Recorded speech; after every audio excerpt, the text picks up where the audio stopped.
మీరు పార్టీలో చేరిన అతి తక్కువ కాలంలోనే ఎమ్మెల్యేగా గెలవటం, మీరు దీన్ని ఎలా చూస్తారు? ఈ సినారియోను మొత్తం మీరు ఎలా చూస్తారు? విక్రమార్కుడు సినిమా ఉంటాడు రవితేజ అని. అవును. రావణుడు రాక్షసుడు కాబట్టి రాముడికి ఎప్పుడైనా విజయం సాధిస్తుంది. ఇక్కడ ఒక రావణుడు ఉండేవాడు, ప్రజలను రాముడు అనుకున్నారు. రావణుడు అరాచకాలు పెరిగినప్పుడు, రాక్షస సంతతి పెరిగినప్పుడు ఇప్పుడు వస్తాడు రవితేజ. అట్లా ప్రజలు నన్ను అట్లా అనుకున్నారు. మేము దోసుకున్నాము, మా హరీష్ బాబా దోసుకున్నాడు, మా సంతోష్ అన్న దోసుకున్నాడు. ఎవరన్నది?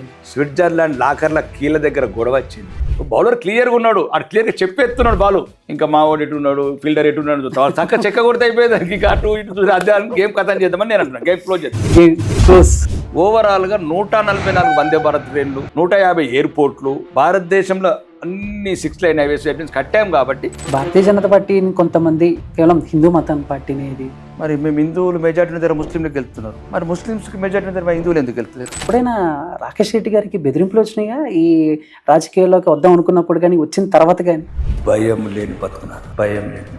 ఒక్క తల్లి పాలు తాగిన వాళ్ళకి ఇంత ధైర్యం ఉంటే 50 తల్లుల పాలు తాగిన నాకెంత ధైర్యం? ఇట్లాంటి బెదిరింపులు, తాటాకు చప్పుళ్ళు అవి నా దారికి కూడా ఏరే. సార్ మీ పిల్లల్ని ఎక్కడ చదివించారు సార్? మేము డబ్బున్న వాళ్ళం, మేము చదివిస్తాం గవర్నమెంట్ స్కూల్లో. అంతేనా? బెరబెరే ఉన్నాం, ఏసీ హోటళ్ళలో తింటాం, మంచి స్టార్ హోటళ్ళలో ఉంటాం.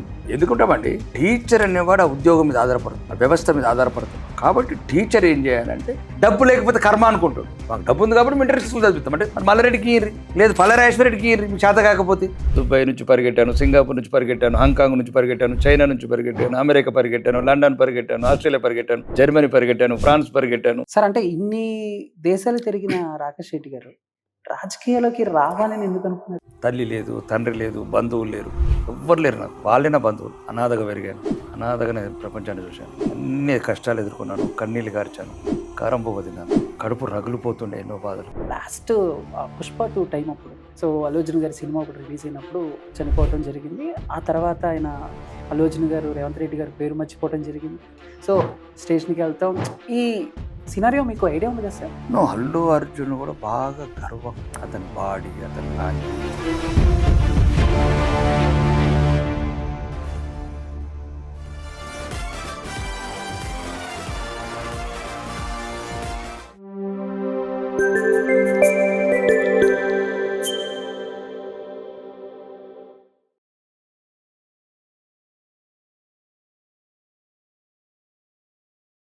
Hey hi viewers, welcome to visual talks. నేను మీ చందు. సో ఈరోజు మీ ముందుకి ఒక వ్యక్తిని తీసుకొచ్చేసాను అనమాట. ఎంతో కష్టపడి తాపి పని చేస్తూ, అలానే డ్రైవర్గా చేస్తూ, దేశాలన్నీ తిరిగి ప్రజలకు ఏదో సేవ చేయాలని ఆర్మూర్ నియోజకవర్గంలో ఎమ్మెల్యేగా ఉన్న రాకేష్ రెడ్డి గారితో ఈరోజు మనం ఇంటర్వ్యూ అనమాట. ఆయనతో మాట్లాడతాం. Hello sir. నమస్తే. నమస్తే. జై శ్రీరామ్. జై శ్రీరామ్. ఎలా ఉన్నారు సార్? చాలా బాగున్నాను సార్. అంటే ఎమ్మెల్యే అవ్వకముందు అయిన తర్వాత సో లైఫ్ స్టైల్స్లో చేంజెస్ వస్తాయి కదా? ఆటోమేటిక్గా వస్తుంది. ఏ ప్రొఫెషన్ అయినా వస్తుంది. నువ్వు యాంకర్గా ఉన్నప్పుడు ఒక రకంగా వస్తుంది, ఓనర్ అయినప్పుడు ఒక రకంగా. ఎనీ ప్రొఫెషన్, స్టూడెంట్గా ఉన్నప్పుడు ఒకటి వస్తుంది, లెక్చరర్గా ఉన్నప్పుడు ఒకటి వస్తుంది, పేషెంట్గా ఉన్నప్పుడు ఒకటి వస్తుంది, డాక్టర్గా ఉన్నప్పుడు ఒకటి వస్తుంది. మాకే ఎందుకు వస్తుంది? మీకు రాదా? వస్తుంది సార్. బట్ జూనియర్ ఆర్టిస్ట్ ఉన్నప్పుడు ఒకటి వస్తుంది, అది హీరోగానే ఒకటి వస్తుంది. కాబట్టి ప్రతి మనిషి లోపల, ప్రతి ప్రొఫెషన్లో లైఫ్లో ఎన్నో డివిజన్స్ క్రాస్ అవుతూ ఉంటాం, మారుతూ ఉంటాం. ఎస్ఐ అంటే 2 స్టార్లు ఉంటాయి. వాడు అదే మళ్ళీ ఎస్ఐ కానీ 3 స్టార్లు వస్తాయి. వాడికి మార్పు ఎందుకు రాదు? ఎస్ఐ నమస్తే పెడతాడు. అప్పటివరకు వాడికి హెడ్ కానిస్టేబుల్ నమస్తే పెడితే తర్వాత వాడికి ఎస్ఐ నమస్తే పెడతాడు, సిఐ. అట్లా మా లైఫ్లో కూడా ఎన్నో మార్పులు ఉంటాయి. ఎలా ఉంటుంది sir daily life style? Morning చూశారు కదా ఉదయం నుంచి.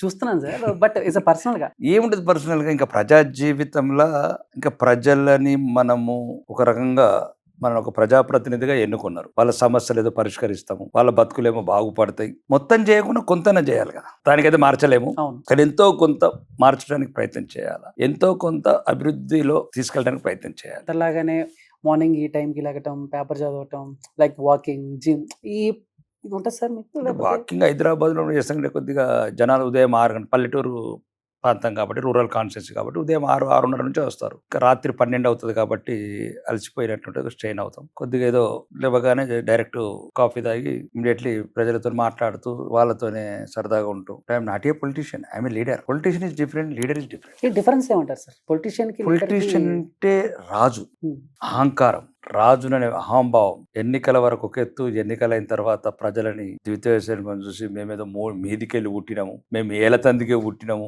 అని ఒక దూరం పెట్టుకుని మళ్ళీ ఎన్నికలు రాగానే మళ్ళీ వాళ్ళ దగ్గరికి వెళ్ళి ఆ రకంగా. అట్లా కాదు. I'm a common man and simple man. వాళ్ళే నా బంధువులు, వాళ్ళే నా వాళ్ళు. ఈరోజు ఒక గౌరవప్రదమైన ఎమ్మెల్యే అనే పేరు, కిరీటాలు లాంటి ఇద్దరు గాడ్లు, వేలాది మందిలో రాకేష్ రెడ్డి అనే గుర్తింపు, వాళ్ళ ఆశీర్వాదం వల్ల వాళ్ళు వేసిన ఓటు వల్ల వచ్చింది. కాబట్టి వాళ్ళతో నేను వాళ్ళ బంధువులాగా ఉండాలనుకో, వాళ్ళ కుటుంబంలో సభ్యులాగా ఉన్నాను. తేడాది. పొలిటీషియన్స్ అంటే ఇంకా ఆ రకంగా డిఫరెంట్, ఏమైనా కార్పొరేట్ ఎండీ లాగా కొంచెం మెయింటైన్ చేయడం అది ఒక రకరకాలు ఉంటుంది. అంటే వాళ్ళు కొంతమంది ఉంటారు కదా, మేము ఏళ్ళ తందిగా పుట్టినాము, తరతరాలుగా 3 తరాల నుంచి వెళ్తున్నాం, మా తాత ఎమ్మెల్యే, మా నాన్న మంత్రి, నేను మంత్రి, మా కొడుకు కూడా అమెరికాలో చదువుకుంటున్నాడు, వాడు రాగానే వాడు కూడా ఎమ్మెల్యే అనే ఆ రాజరికం ఛాయలు ఉన్న కుటుంబాలు వేరు. నేను ఒక కార్మికుడిగా జీవితం మొదలుపెట్టి ఒక రైతు కుటుంబంలో పుట్టినాను కాబట్టి నేను సామాన్య ప్రజలుగా ఉండాలనుకుంటున్నాను. సరే, అంటే ఒక పొలిటీషియన్కి ఎగ్జాంపుల్గా, ఒక లీడర్కి ఎగ్జాంపుల్ చూపించమంటే ఎవరెవరిని చూపిస్తారు మీరు? తెలంగాణలో అయితే ఎవరు కనబడట్లేదు. టోటల్ ఓవరాల్ ప్రజెంట్ 140 కోట్ల మంది భారతీయులు నిర్భయంగా, ఎటువంటి భయం లేకుండా, భవిష్యత్తు మీద భయం లేకుండా ఒక సురక్షితమైన దేశంలో బతుకుతున్నామన్న ఒక భావన, ఒక ధైర్యం, ఒక నమ్మకం ఇచ్చిన నాయకుడు, విశ్వనాయకుడు నరేంద్ర మోడీ గారు అంటే ఇష్టం. ఇంకా నిజాయితీ పరులు చాలా మంది ఉన్నారు. ఇప్పుడు విజయనగర్ ఉన్న గడ్కర్లు కావచ్చు, లక్షల కిలోమీటర్లు హైవేస్, ఇట్లా రకరకాల ప్రొఫెషన్స్. ముఖ్యంగా నరేంద్ర మోడీ గారు అంటే ఇష్టం. 3 సార్ల ముఖ్యమంత్రి, 3 సార్ల ప్రధానమంత్రి, ఒక్క అవినీతి మచ్చ లేకుండా, ₹1 ఆస్తి లేకుండా, ఒక్కరోజు సెలవు లేకుండా, నిరంతరం ప్రపంచమంతా డిప్లొమాటిక్ రిలేషన్స్ డెవలప్ చేస్తూ భారతదేశాన్ని అన్ని రంగాల అభివృద్ధి పథం తీసుకుంటున్నాను. కాబట్టి నా అభిప్రాయం ఏంటంటే నేను కారణజన్ముడు అనుకుంటున్నాను మోడీ గారు. ఈరోజు ఒక సంక్షోభ సమయంలో ఈ దేశానికి రక్షగా, ఎన్ని కరోనా లాంటి వైరస్లు వచ్చినా, అమెరికా లాంటి దేశాలు 50% టారిఫ్స్ పెట్టిన, రకరకాల దేశాలు, పక్కనున్న దేశాలు ఉగ్రవాదాన్ని పెంచి పోషించిన, అన్నిటికీ వెరవక చెరవక దానికి సమాధానం చెప్పుకుంటూ ఈ దేశాన్ని ముందుకు తీసుకెళ్తున్న నాయకుడు అంటే ఇష్టం. సార్, బేసిక్గా మనం ఏమవ్వాలి అనుకున్నది మనం పుట్టి పెరిగిన వాతావరణాలు నిర్ణయిస్తాయని కొంతమంది చెప్తూ ఉంటారు. బట్ మీరు రాజకీయాల్లోకి రావాలి అని చెప్పేసి మీ చిన్నప్పుడు పరిస్థితులు ఏమన్నా మిమ్మల్ని ప్రభావితం చేసాయి అనుకోవచ్చా? పుట్టడమే రాజకీయ కుటుంబంలో పుట్టాను, ప్రభావితం చేయడం అంటే ఇంకా ఏం లేదండి. చిన్నప్పుడు అంతా కష్టాలే. ప్రపంచం డబ్బు చుట్టూ తిరుగుతుంది, డబ్బున్నోడికి విలువిస్తుంది. ఎవడు మాట్లాడాడు ఇవన్నీ సొల్లు ఏదేదో చెప్తుంటాడు, గ్రామర్ లాంగ్వేజ్ ఏం లేదు. ప్రపంచంలో డబ్బు లేకపోతే విలువ లేదు ఈరోజు. కాబట్టి కొద్ది సమాజంలో మనకున్న ఇబ్బందులు ఎదుర్కొన్నాము.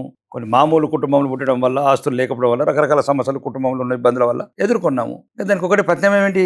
డబ్బు సంపాదించాలి, అంతే. డబ్బు సంపాదిస్తే ప్రపంచం అంతా బంధువులే. అంతే. అదే నమ్ముతారు మీరు కూడా? నువ్వు నమ్మటం అంటే ఎందుకంటే, నువ్వు నమ్మకపోతే ఇప్పుడు ఉదాహరణకు, ఇప్పుడు నువ్వు ఒక 5 స్టార్ హోటల్కి వెళ్ళి నాకు కాఫీ ₹5 ఇవ్వమంటే ఎట్లా కుదురుతుంది? ఇప్పుడు నువ్వు జీవితంలో ఎదగాల, ఒక మంచి కంఫర్టబుల్ లైఫ్లు ఉండాలి, మంచి ఫ్యామిలీ ఉండాలి, కిడ్స్ ఫ్యూచర్ బాగుండాలి, నాకు అంటూ ఒక పేరు రావాలి, నేను అంటూ ప్రజలకు తెలియాలి. ఇప్పుడు మీరు ఒక మోడల్, ఇప్పుడు ఒక యాంకర్ అనుకోండి, జర్నలిస్ట్ అనుకోండి, ఒక 4 ఇప్పుడు నాకు వ్యూవర్స్ ఎక్కువ వచ్చినాయి అనుకో మన ఇంటర్వ్యూకు, చందు అంటే ఆటోమేటిక్ హిట్ అయిపోతారు కదా. ఏం కోరుకుంటావు నువ్వు?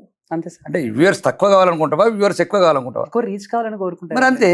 డబ్బు సంపాదించిన తర్వాత పేరు రావాలి. మీరు శాసనసభ్యులు, అందరు శాసనసభ్యులు, మీరు అందరు పైడి రాకేష్ రెడ్డి 2 రాష్ట్రాలు ఎందుకు ఫేమ్ అయిండు? మీనికి దేవుడు ఆశీర్వాదం నాకు. రెండోది ప్రజల సహకారం, ప్రజల ప్రేమ. కాబట్టి నేను అనేది ఎవరు ఏం చెప్పినా అబద్ధాలే. డబ్బు ప్రధాన పాత్ర పోషిస్తుంది మనుషుల జీవితాల్లో, అలా అని డబ్బు మొత్తం కాదు. అంతే సరే, అంటే ఇప్పుడు చాలా మందికి మీ లైఫ్ అనేది ఒక ఇన్స్పిరేషన్గా తీసుకుంటారు. అంటే ఇందాక నేను చెప్పినట్టు కూడా, సో తాపీ పని చేసిన, డ్రైవర్గా చేసిన, బట్ ఆ స్టేజ్ నుంచి ఒక ఎమ్మెల్యేగా అంటే మామూలు విషయం కాదు సార్. ఎన్నో ఒడిదుడుగులు చూసుంటారు. ఒక్కసారి అలా బ్యాక్కి వెళ్తే, ఆ రోజులు గుర్తు చేసుకుంటే, ఏదైనా ఒక సంఘటన మిమ్మల్ని ఎప్పుడు వెంటాడుతుంది అనుకుంటే ఏమన్నా మాతో షేర్ చేసుకోగలరా? చాలా ఉన్నాయి సంఘటనలు. ఏదైనా ఒకటి. ఇప్పుడు మనకి చాలా మంది చెప్తూ ఉంటారు, జీవితం అంతా అవమానాలు, అపనిందలు, బలహీనతలను ఎంతో మంది ఎగతాళి చేయడం. 1, 2 అయితే చెప్పొచ్చు, 100 కొద్ది ఏం చెప్పగలుగుతాం. బట్ అలాంటి టైంలో చాలా బాధగా ఉంటాం. అంటే బాధ ఎప్పుడు ఉండాలి? ఓదార్చే వాళ్ళు ఉంటే. ఓదార్చే వాళ్ళు లేనప్పుడు బాధపడి ఎవరి గురించి బాధపడాలి? సార్, అది ఇంకా ఇది కాదు సార్. అంతే కదా. అంటే మనం బాధపడుతున్నప్పుడు ఎవరొకరు ఓదారిస్తే ఓకే, ఓదార్చే వాళ్ళు కూడా లేకపోయినా అందు గురించే కదా. వీటి నుంచి ఎలా సార్ మీరు ఎలా ఇన్స్పైర్ అయ్యారు? అంటే ఇప్పుడు చాలా మంది మీ స్టోరీ విని ఓకే మనం కూడా రాకేష్ రెడ్డి గారి లాగా కావాలి, నా బాధలు మాత్రం రావద్దు, నా సుఖాలు మాత్రమే రావద్దు. బట్ ఆ టైంలో మిమ్మల్ని ఎవరు ఇన్స్పైర్ చేస్తున్నారు? నిరంతరము ప్రపంచాన్ని గమనించడం. ఎందుకంటే ఎక్కువ విదేశాలు, Gulf countries, Singapore, Hong Kong, Chinese, వాళ్ళ కష్టపడే తత్వము, ఆ దేశాలలో ఉన్న ఒక నిజాయితీ గల పరిపాలన, నిజాయితీ గల వ్యాపారము, అంటే ఏమి లేని దేశాలు కూడా ఇప్పుడు సుమారు అప్పుడు 40 లక్షలు ఉండే సింగపూర్. ప్రపంచంలో టాప్ ఎర్నింగ్ సోర్సెస్. దుబాయ్ సుమారు 34 లక్షలు ఉండే ప్రపంచంలో ఒక క్వాలిటీ లైఫ్, ఆధునిక ప్రపంచంలో ఒక రకమైన దేశం ఎట్లుండాలి, అటువంటి టైంలో మనం కూడా ఎదగాలన్నప్పుడు స్కిల్స్ ఉంటాయి అక్కడ. ఇప్పుడు ఇక్కడేనేమో అవినీతి, కుల పిచ్చి, మత పిచ్చి, ప్రాంత పిచ్చి, కుటుంబ పిచ్చి, బంధు ప్రీతి, సవలక్ష రోగాలు ఇక్కడ. అక్కడ ఏం లేదు, నువ్వెంత పరిగెడితే అంత ఫలితం, ఎంత పరిగెడితే అంత ఫలితం. పరిగెట్టాను, దుబాయ్ నుంచి పరిగెట్టాను, సింగపూర్ నుంచి పరిగెట్టాను, హాంకాంగ్ నుంచి పరిగెట్టాను, చైనా నుంచి పరిగెట్టాను, అమెరికా పరిగెట్టాను, లండన్ పరిగెట్టాను, ఆస్ట్రేలియా పరిగెట్టాను, జర్మనీ పరిగెట్టాను, ఫ్రాన్స్ పరిగెట్టాను, ప్రతి దేశం పరిగెట్టాను. అక్కడ ఆపేవాడు లేడు, ఇక్కడ అడుగున ఆపుతాడు. పవర్ లో ఉన్నా కూడా ఆపుతారు. నో, పవర్ ఈజ్ కొద్దిగా స్మూత్ జర్నీ అంతే. Power is different. పవర్ని ఎట్లా ఉపయోగించుకోవాలి, ఎలా ఉపయోగించుకోవాలి అనేది డిఫరెంట్. నేను మొన్ననే రాజకీయాల్లోకి వచ్చాను, అవును. ఒక శాసనసభ్యుని మాత్రమే. పవర్ అంటే చాలా రకాల పవర్ ఉంటుంది కాబట్టి పవర్ని ఏ ప్రజలైతే మనకు పవర్ ఇచ్చారో ఆ ప్రజలకు ఉపయోగించాలి తప్ప ఆ పవర్తో మనం దుర్వినియోగం చేస్తే అది కరెక్ట్ కాదని నా భావన. సార్, అంటే ఇన్ని దేశాలు తిరిగిన రాకేష్ రెడ్డి గారు రాజకీయాల్లోకి రావాలని ఎందుకు అనుకున్నారు? అంటే బిజినెస్ లేకపోతే వాట్ ఎవర్ చాలు, ఆ. బిజినెస్ చాలు. మర్సిడెస్ కార్ వచ్చింది, ఆ. కోకాపేట విల్ వచ్చింది, రాడో వాచ్ వచ్చింది, సంపాదించిన చాలా ముత్యాలు లాంటి అనుకున్నారు. 3 పిల్లలు వచ్చిండ్రు, అందమైన భార్య వచ్చింది. చెప్పండి, అందమైన భార్య, ముత్యాలు లాంటి పిల్లలు. సార్, అంటే రాజకీయ అంటే ఈ క్వశ్చన్ ఎవరిని యాక్టర్స్ కానీ పొలిటీషియన్స్ కానీ ఒక క్వశ్చన్ అడగకూడదు. ఇప్పుడు వరకు ఎంత సంపాదించారు అని చెప్పి, మీ బ్యాంక్ బ్యాలెన్స్ చెప్తాం, మేము క్లియర్ గా చెప్తాం. బట్ అంటే నేను ఎందుకు మేము క్లియర్ గా చెప్తాం. అదే సార్, నేను ఎందుకు మేము ఎందుకంటే నామినేషన్ ఇచ్చినప్పుడు అన్ని చెప్తాం, పుట్టుమచ్చ కూడా చెప్పాలి మేము. అవును. ఇంకా అంటే పబ్లిక్ లైఫ్లోకి అయితే ఎప్పుడైతే వచ్చినామో టోటల్ దీనికి ఇంకా ఓపెన్ లైఫే కదా, అది కరెక్ట్ కాదు. అంటే ఎందుకు వచ్చామంటే నా కష్టపడ్డాను, కారణాలు ఏమైనా కొన్నిసార్లు మనము అనుకోనిదే జరుగుతుంది. అంటే ఇప్పుడు మీ ఉన్న ప్లేస్ మార్నింగ్ నుంచి చూస్తున్నాను సార్. సో చాలా పెద్ద ప్లేస్ ఇది. సో జనాలు వస్తున్నారు, వాళ్ళ సమస్యలు మీరు తెలుసుకుంటున్నారు. మీరు ఎప్పుడైనా సడన్ గా బయటకు వెళ్తే ఇక్కడ జనాలు వెయిట్ చేస్తున్నారు. అంతేకాకుండా టైంకి వస్తే మీ ప్రజా సమస్యలు చెప్దామని వచ్చిన ప్రజలకు కూడా మీరు ఇక్కడ ఫుడ్ పెడుతున్నారు. సో ఎంత ఉంటుంది సార్ ప్లేస్ అంతా? ఎన్ని ఎకరాలు ఉంటుంది? హృదయం ఎంత పెద్దగా ఉండాలి అది నేర్చుకోండి. ప్లేస్ ఎంత పెద్దగా ఉన్నది కాదు. మళ్ళీ మీరు రొటీన్గా అడుగుతున్నారు, చాక్లెట్ బేబీ లాగా. చాక్లెట్ బేబీ లాగా అడగండి ప్రశ్నలు. నీ హృదయం ఎంత పెద్దగా ఉంది, ఏమైతే అంత దూరం నుంచి వస్తారు, వాళ్ళు ఇచ్చిన హోదా, వాళ్ళు ఇచ్చిన ఈరోజు నాకు డిజిగ్నేషన్ ఎమ్మెల్యే, వాళ్ళ కడుపు నిండి అన్నం పెడితే ఏం పోతుంది? నేను అన్నం పెట్టినందుకు ఏమంటలేదు సార్, మంచి ఏదైనా వాళ్ళకి సౌకర్యం. అవును, వాళ్ళు కూర్చోవడానికి చైర్లు, వాళ్ళు తాగడానికి చల్లటి నీరు, వాళ్ళు పడుకోవడానికి ఇంకా బెడ్స్ కూడా ఉన్నాయి, మధ్య లేట్ అవుతుంది రిలాక్స్ కావడానికి. తప్పేముంది? దేవుడు ఇచ్చాడు, పంచుతున్నాను. నేను అది తప్పంటలేదు సార్. అదే నేను ఏమంటే ఎంత ఉంది అంటుందని కాదు. ఇప్పుడు ప్రజలు వేలాది మంది ప్రజలు వస్తున్నారు, వచ్చినప్పుడు కరెక్టే. అది ఎందుకో మనం చిన్నప్పటి నుంచి పడ్డ బాధల వల్ల కావచ్చు. సమాజాన్ని నుంచి పంచుకోవాలి, సంపాదించుకున్నది కొద్దిగా పంచుకోవాలి, కుటుంబం సగం సమాజం సగం అనుకుంటున్నాను కాబట్టి దాంట్లోకి వస్తుంది. అందరితో నేను మామూలు అంటే నా లైఫే ఒక టోటలీ డిఫరెంట్ కాబట్టి నేను నాకు ఎంతో చెప్తున్నాను. నా వాళ్ళు నాకేది లేదు, జనం, తల్లి లేదు, తండ్రి లేదు, బంధువులు లేరు, ఎవ్వరు లేరు నాకు. వాళ్ళే నా బంధువులు. అనాథగా పెరిగాను, అనాథగానే ప్రపంచాన్ని చూశాను, అన్ని కష్టాలు ఎదుర్కొన్నాను, కన్నీళ్ళు గార్చాను, కారం పువ్వు తిన్నాను, కడుపు రగులుపోతుండే ఎన్నో బాధలు. కానీ ఈరోజు దేవుడు ఇంత ఉన్నతమైన జీవితం ఇచ్చిండు. ఏమైతుంది 10 మందితో పంచుకొని తింటే? ఈ బంగారు బిస్కెట్లు వాళ్ళ నా దగ్గర తినే బంగారు బిస్కెట్లు కావు కదా వాళ్ళు. ఇంత అన్నం, ఇంత ఛాయ్, ఇంత బాధ. అవును, నా బాధ ఎవరు తీర్చేవాళ్ళు లేకుంటే ప్రపంచంలో. కానీ నాకు దేవుడి అవకాశం ఇచ్చిండేమో, కొన్ని వేలాది మందికి ఉపయోగపడు. అందుకోసం వేలాది మంది ఎందుకంటే ఆ బాధ నా తీర్చేవాడు లేడు ఎవరు. అర్థనాదాలు సమాజానికి కనబడలేదు, నా ఆకలి ఎవరికి కనబడలేదు, నా ఆవేదన ఎవరికి కనలేదు. కాబట్టి అవన్నీ ఈరోజు ప్రజలతో షేర్ చేసుకుంటాం. ఓకే సార్, అంటే బేసిక్గా ఎమ్మెల్యే అవ్వాలన్నా, ఎంపీ అవ్వాలన్నా ఎన్నో ఏళ్ళగా, ఎన్నో రోజులుగా చాలామంది చూస్తూ ఉంటారు. ఆ పార్టీలో ఉండి పనులు చేస్తూ ఉంటారు. అలాగైనా ఒక ఎమ్మెల్యే సీట్ తెచ్చుకోవాలి, గెలవాలి అని చెప్పి. బట్ మీరు పార్టీలో చేరిన అతి తక్కువ కాలంలోనే ఎమ్మెల్యేగా గెలవటం, అది మీరు అదృష్టంగా భావిస్తారా, లేకపోతే ఒక బాధ్యతగా? మీరు దీన్ని అలా చూస్తారు, ఈ సినారియోని మొత్తం మీరు అలా చూస్తారు? చెప్పారు కదా మన ఇంటర్వ్యూలో, 90 గ్రామాల ప్రజల ఆశీర్వాదం. అదృష్టం ఏముంటుంది? అదృష్టం అనేది ఒక పార్టీ. అదే చెప్పాను కదా, నీ కష్టం ఫస్ట్. అన్నిటికన్నా ప్రజాస్వామ్యంలో, ఎన్నికల సంగ్రామంలో ప్రజలదే నిర్ణయం. ఈ గెలుపుకు ప్రజలే కారణం. కాబట్టి చెప్తున్నాను, ఎన్ని జన్మలు ఎత్తినా నా ప్రజల రుణం తీసుకోలేను. ఎన్ని జన్మలు ఎత్తినా, ఒక్క జన్మ కాదు, ఇంకెన్ని జన్మలు ఎత్తినా, మళ్ళీ జన్మ ఎత్తినా, మళ్ళీ 6 ప్రజల రుణం అయితే తీసుకోలేను. ఎందుకంటే ఒక మామూలు అంటే మీనింగ్, నేను ఎవరినో తెలియదు, నా గతం ఏందో తెలియదు, నా భవిష్యత్తు తెలియదు, నా బతుకు తెలియదు, నా భవిష్యత్తు తెలియదు, నా కుటుంబం తెలియదు. ఎక్కడో 30 సంవత్సరాల క్రితం వెళ్ళిపోయాను మా ఊరు. ఇక్కడ రాగానే 3 నెలల్లో వాళ్ళు ఆదరించి వీర తిలకాలు దిద్ది, మంగళారతులు తిప్పి, ఊరూర సమూహాలు, జన సమూహాలు ర్యాలీలు తీసి, మేమున్నాము బిడ్డ అని 3 నెలల్లో 30,000తో గెలిపించిన గడ్డ ఇది. కాబట్టి గడ్డ రుణం ఎప్పటికీ తీసుకోలేదు. సరే అంటే మీరు గెలవటానికి ఎలాంటి అంశాలు తోడ్పని అంటారు? రావణుడు రాక్షసుడు కాబట్టి రాముడికి ఎప్పుడైనా విజయం సాధిస్తుంది. ఆ. ఇక్కడ ఒక రావణుడు ఉండేవాడు, ప్రజలను రాముడు అనుకున్నారు. రావణుడి అరాచకాలు పెరిగినప్పుడు, రాక్షస సంతతి పెరిగినప్పుడు, రకరకాల అరాచకాలు చేసినప్పుడు, విక్రమార్కుడు సినిమా ఉంటాడు రవితేజ అని, అవును. టిట్లాగాడు పొట్లాగాడు అని చేస్తా ఉంటే అప్పుడు వస్తాడు రవితేజ. అట్లా ప్రజలు నన్ను అట్లా అనుకున్నారు. ఆ రకంగానే వేటాడాను, ఓడించాను, ఆ ప్రజలకు స్వేచ్ఛ ఇచ్చాను. అంతే.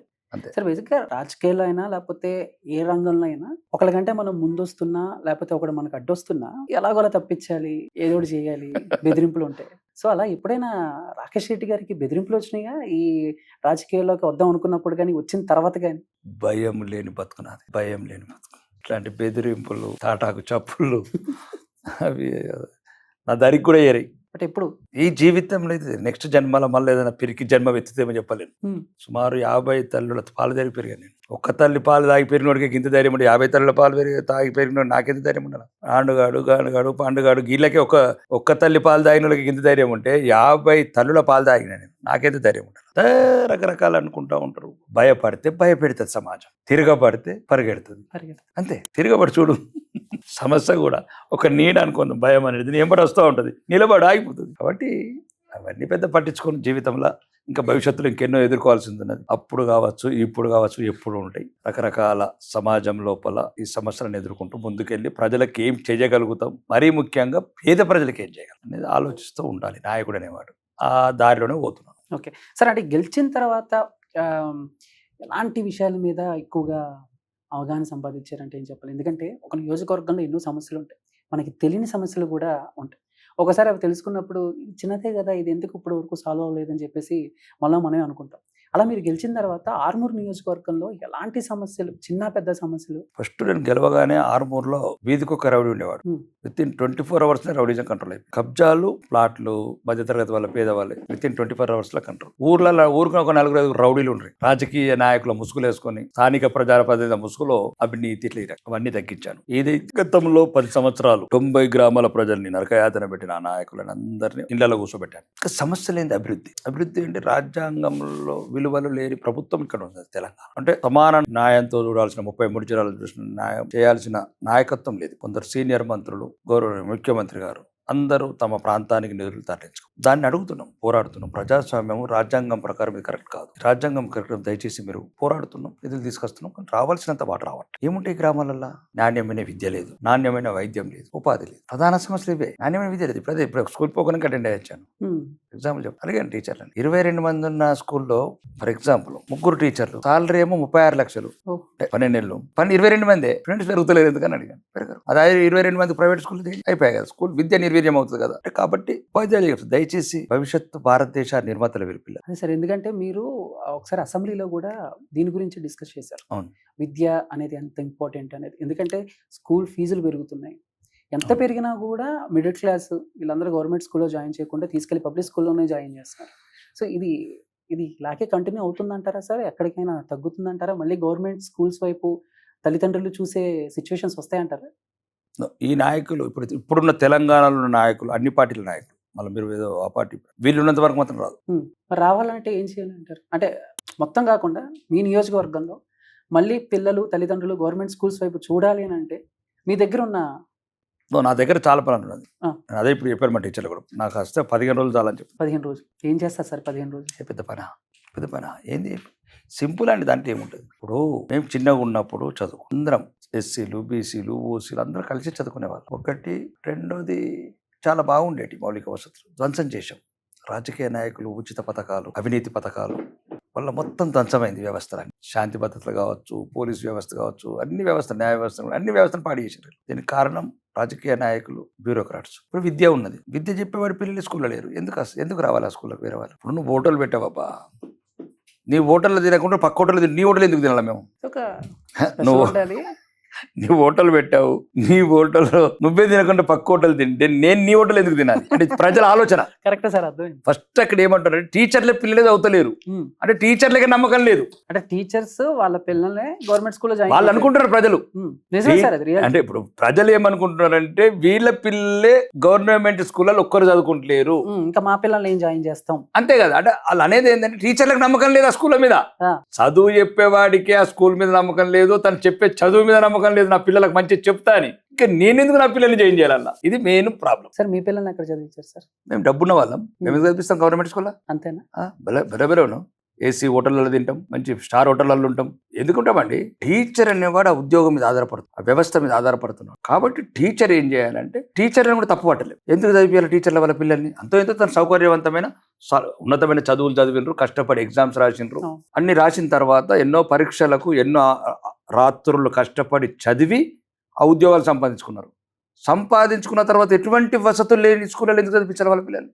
ఇప్పుడు ఒకవైపు ప్రజల ఆలోచన అది, టీచర్ల ఆలోచన ఇది. ఇప్పుడు అతను ఎంతో కష్టపడి రాత్రి పగలు చదువుకొని కష్టపడి వేలాది మందితో కాంపిటీషన్ లో పడి అతను ఆరోగ్యంగా అన్ని రకాలుగా కష్టపడి చదువుకొని ఉద్యోగం సంపాదించుకున్నాడు. ఏం లంచం ఇచ్చి ఉద్యోగం సంపాదించుకోలేదు. తన చెమట దారపోసాడు, రాత్రి మళ్ళీ చదివాడు. Talented persons.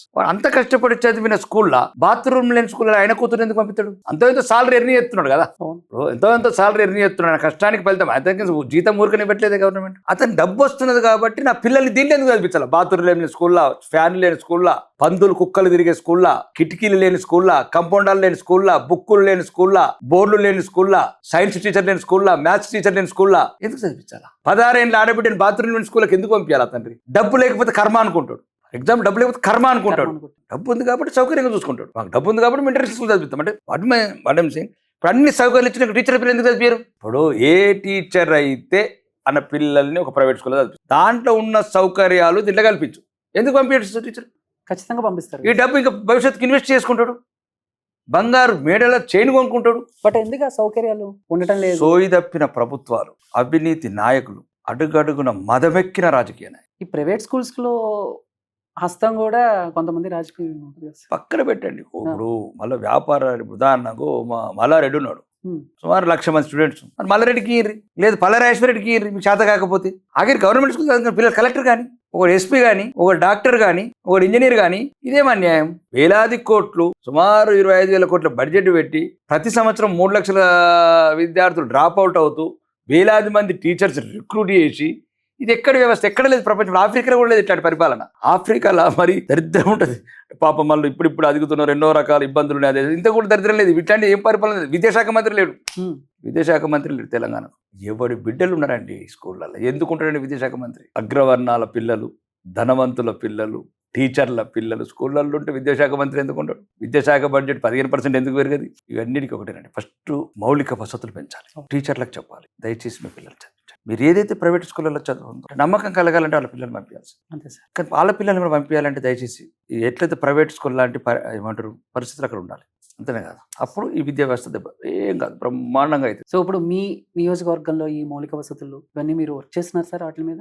నేను యాక్చువల్లీ విద్య మీద పనిచేస్తున్నా. విద్య మీద, వైద్యం మీద, ఉపాధి మీద, వ్యవసాయం మీద, పేదోడి మీద, లేనోడి మీద, ఇదే నా పని. ఇప్పుడు 200 కోట్ల ఇంటిగ్రేటెడ్ యంగ్ ఇంటర్ స్కూల్, ఐలాపూర్లో దళితులకు హాస్టల్, స్కూళ్ళు తిరుగుడు, హాస్టల్ తిరుగుడు, వాళ్ళతో తినుడు, కారం అన్నము, గంజన్నము, గవర్నమెంట్ స్కూల్లో రాత్రి 2 గంటలకు తిరగటము, పేషెంట్ని అడగటం, ఎట్లా చూసుకుని రాత్రి 2 గంటలకు. డాక్టర్లు ఉన్నారా? డ్యూటీ డాక్టర్లు. మందులు ఉన్నాయా లేవా? బస్ స్టాండ్లలో ఎవరుంటారండి? బస్ స్టాండ్ మధ్యతరగతి బస్ స్టాండ్లో భద్రత ఉందా లేదా?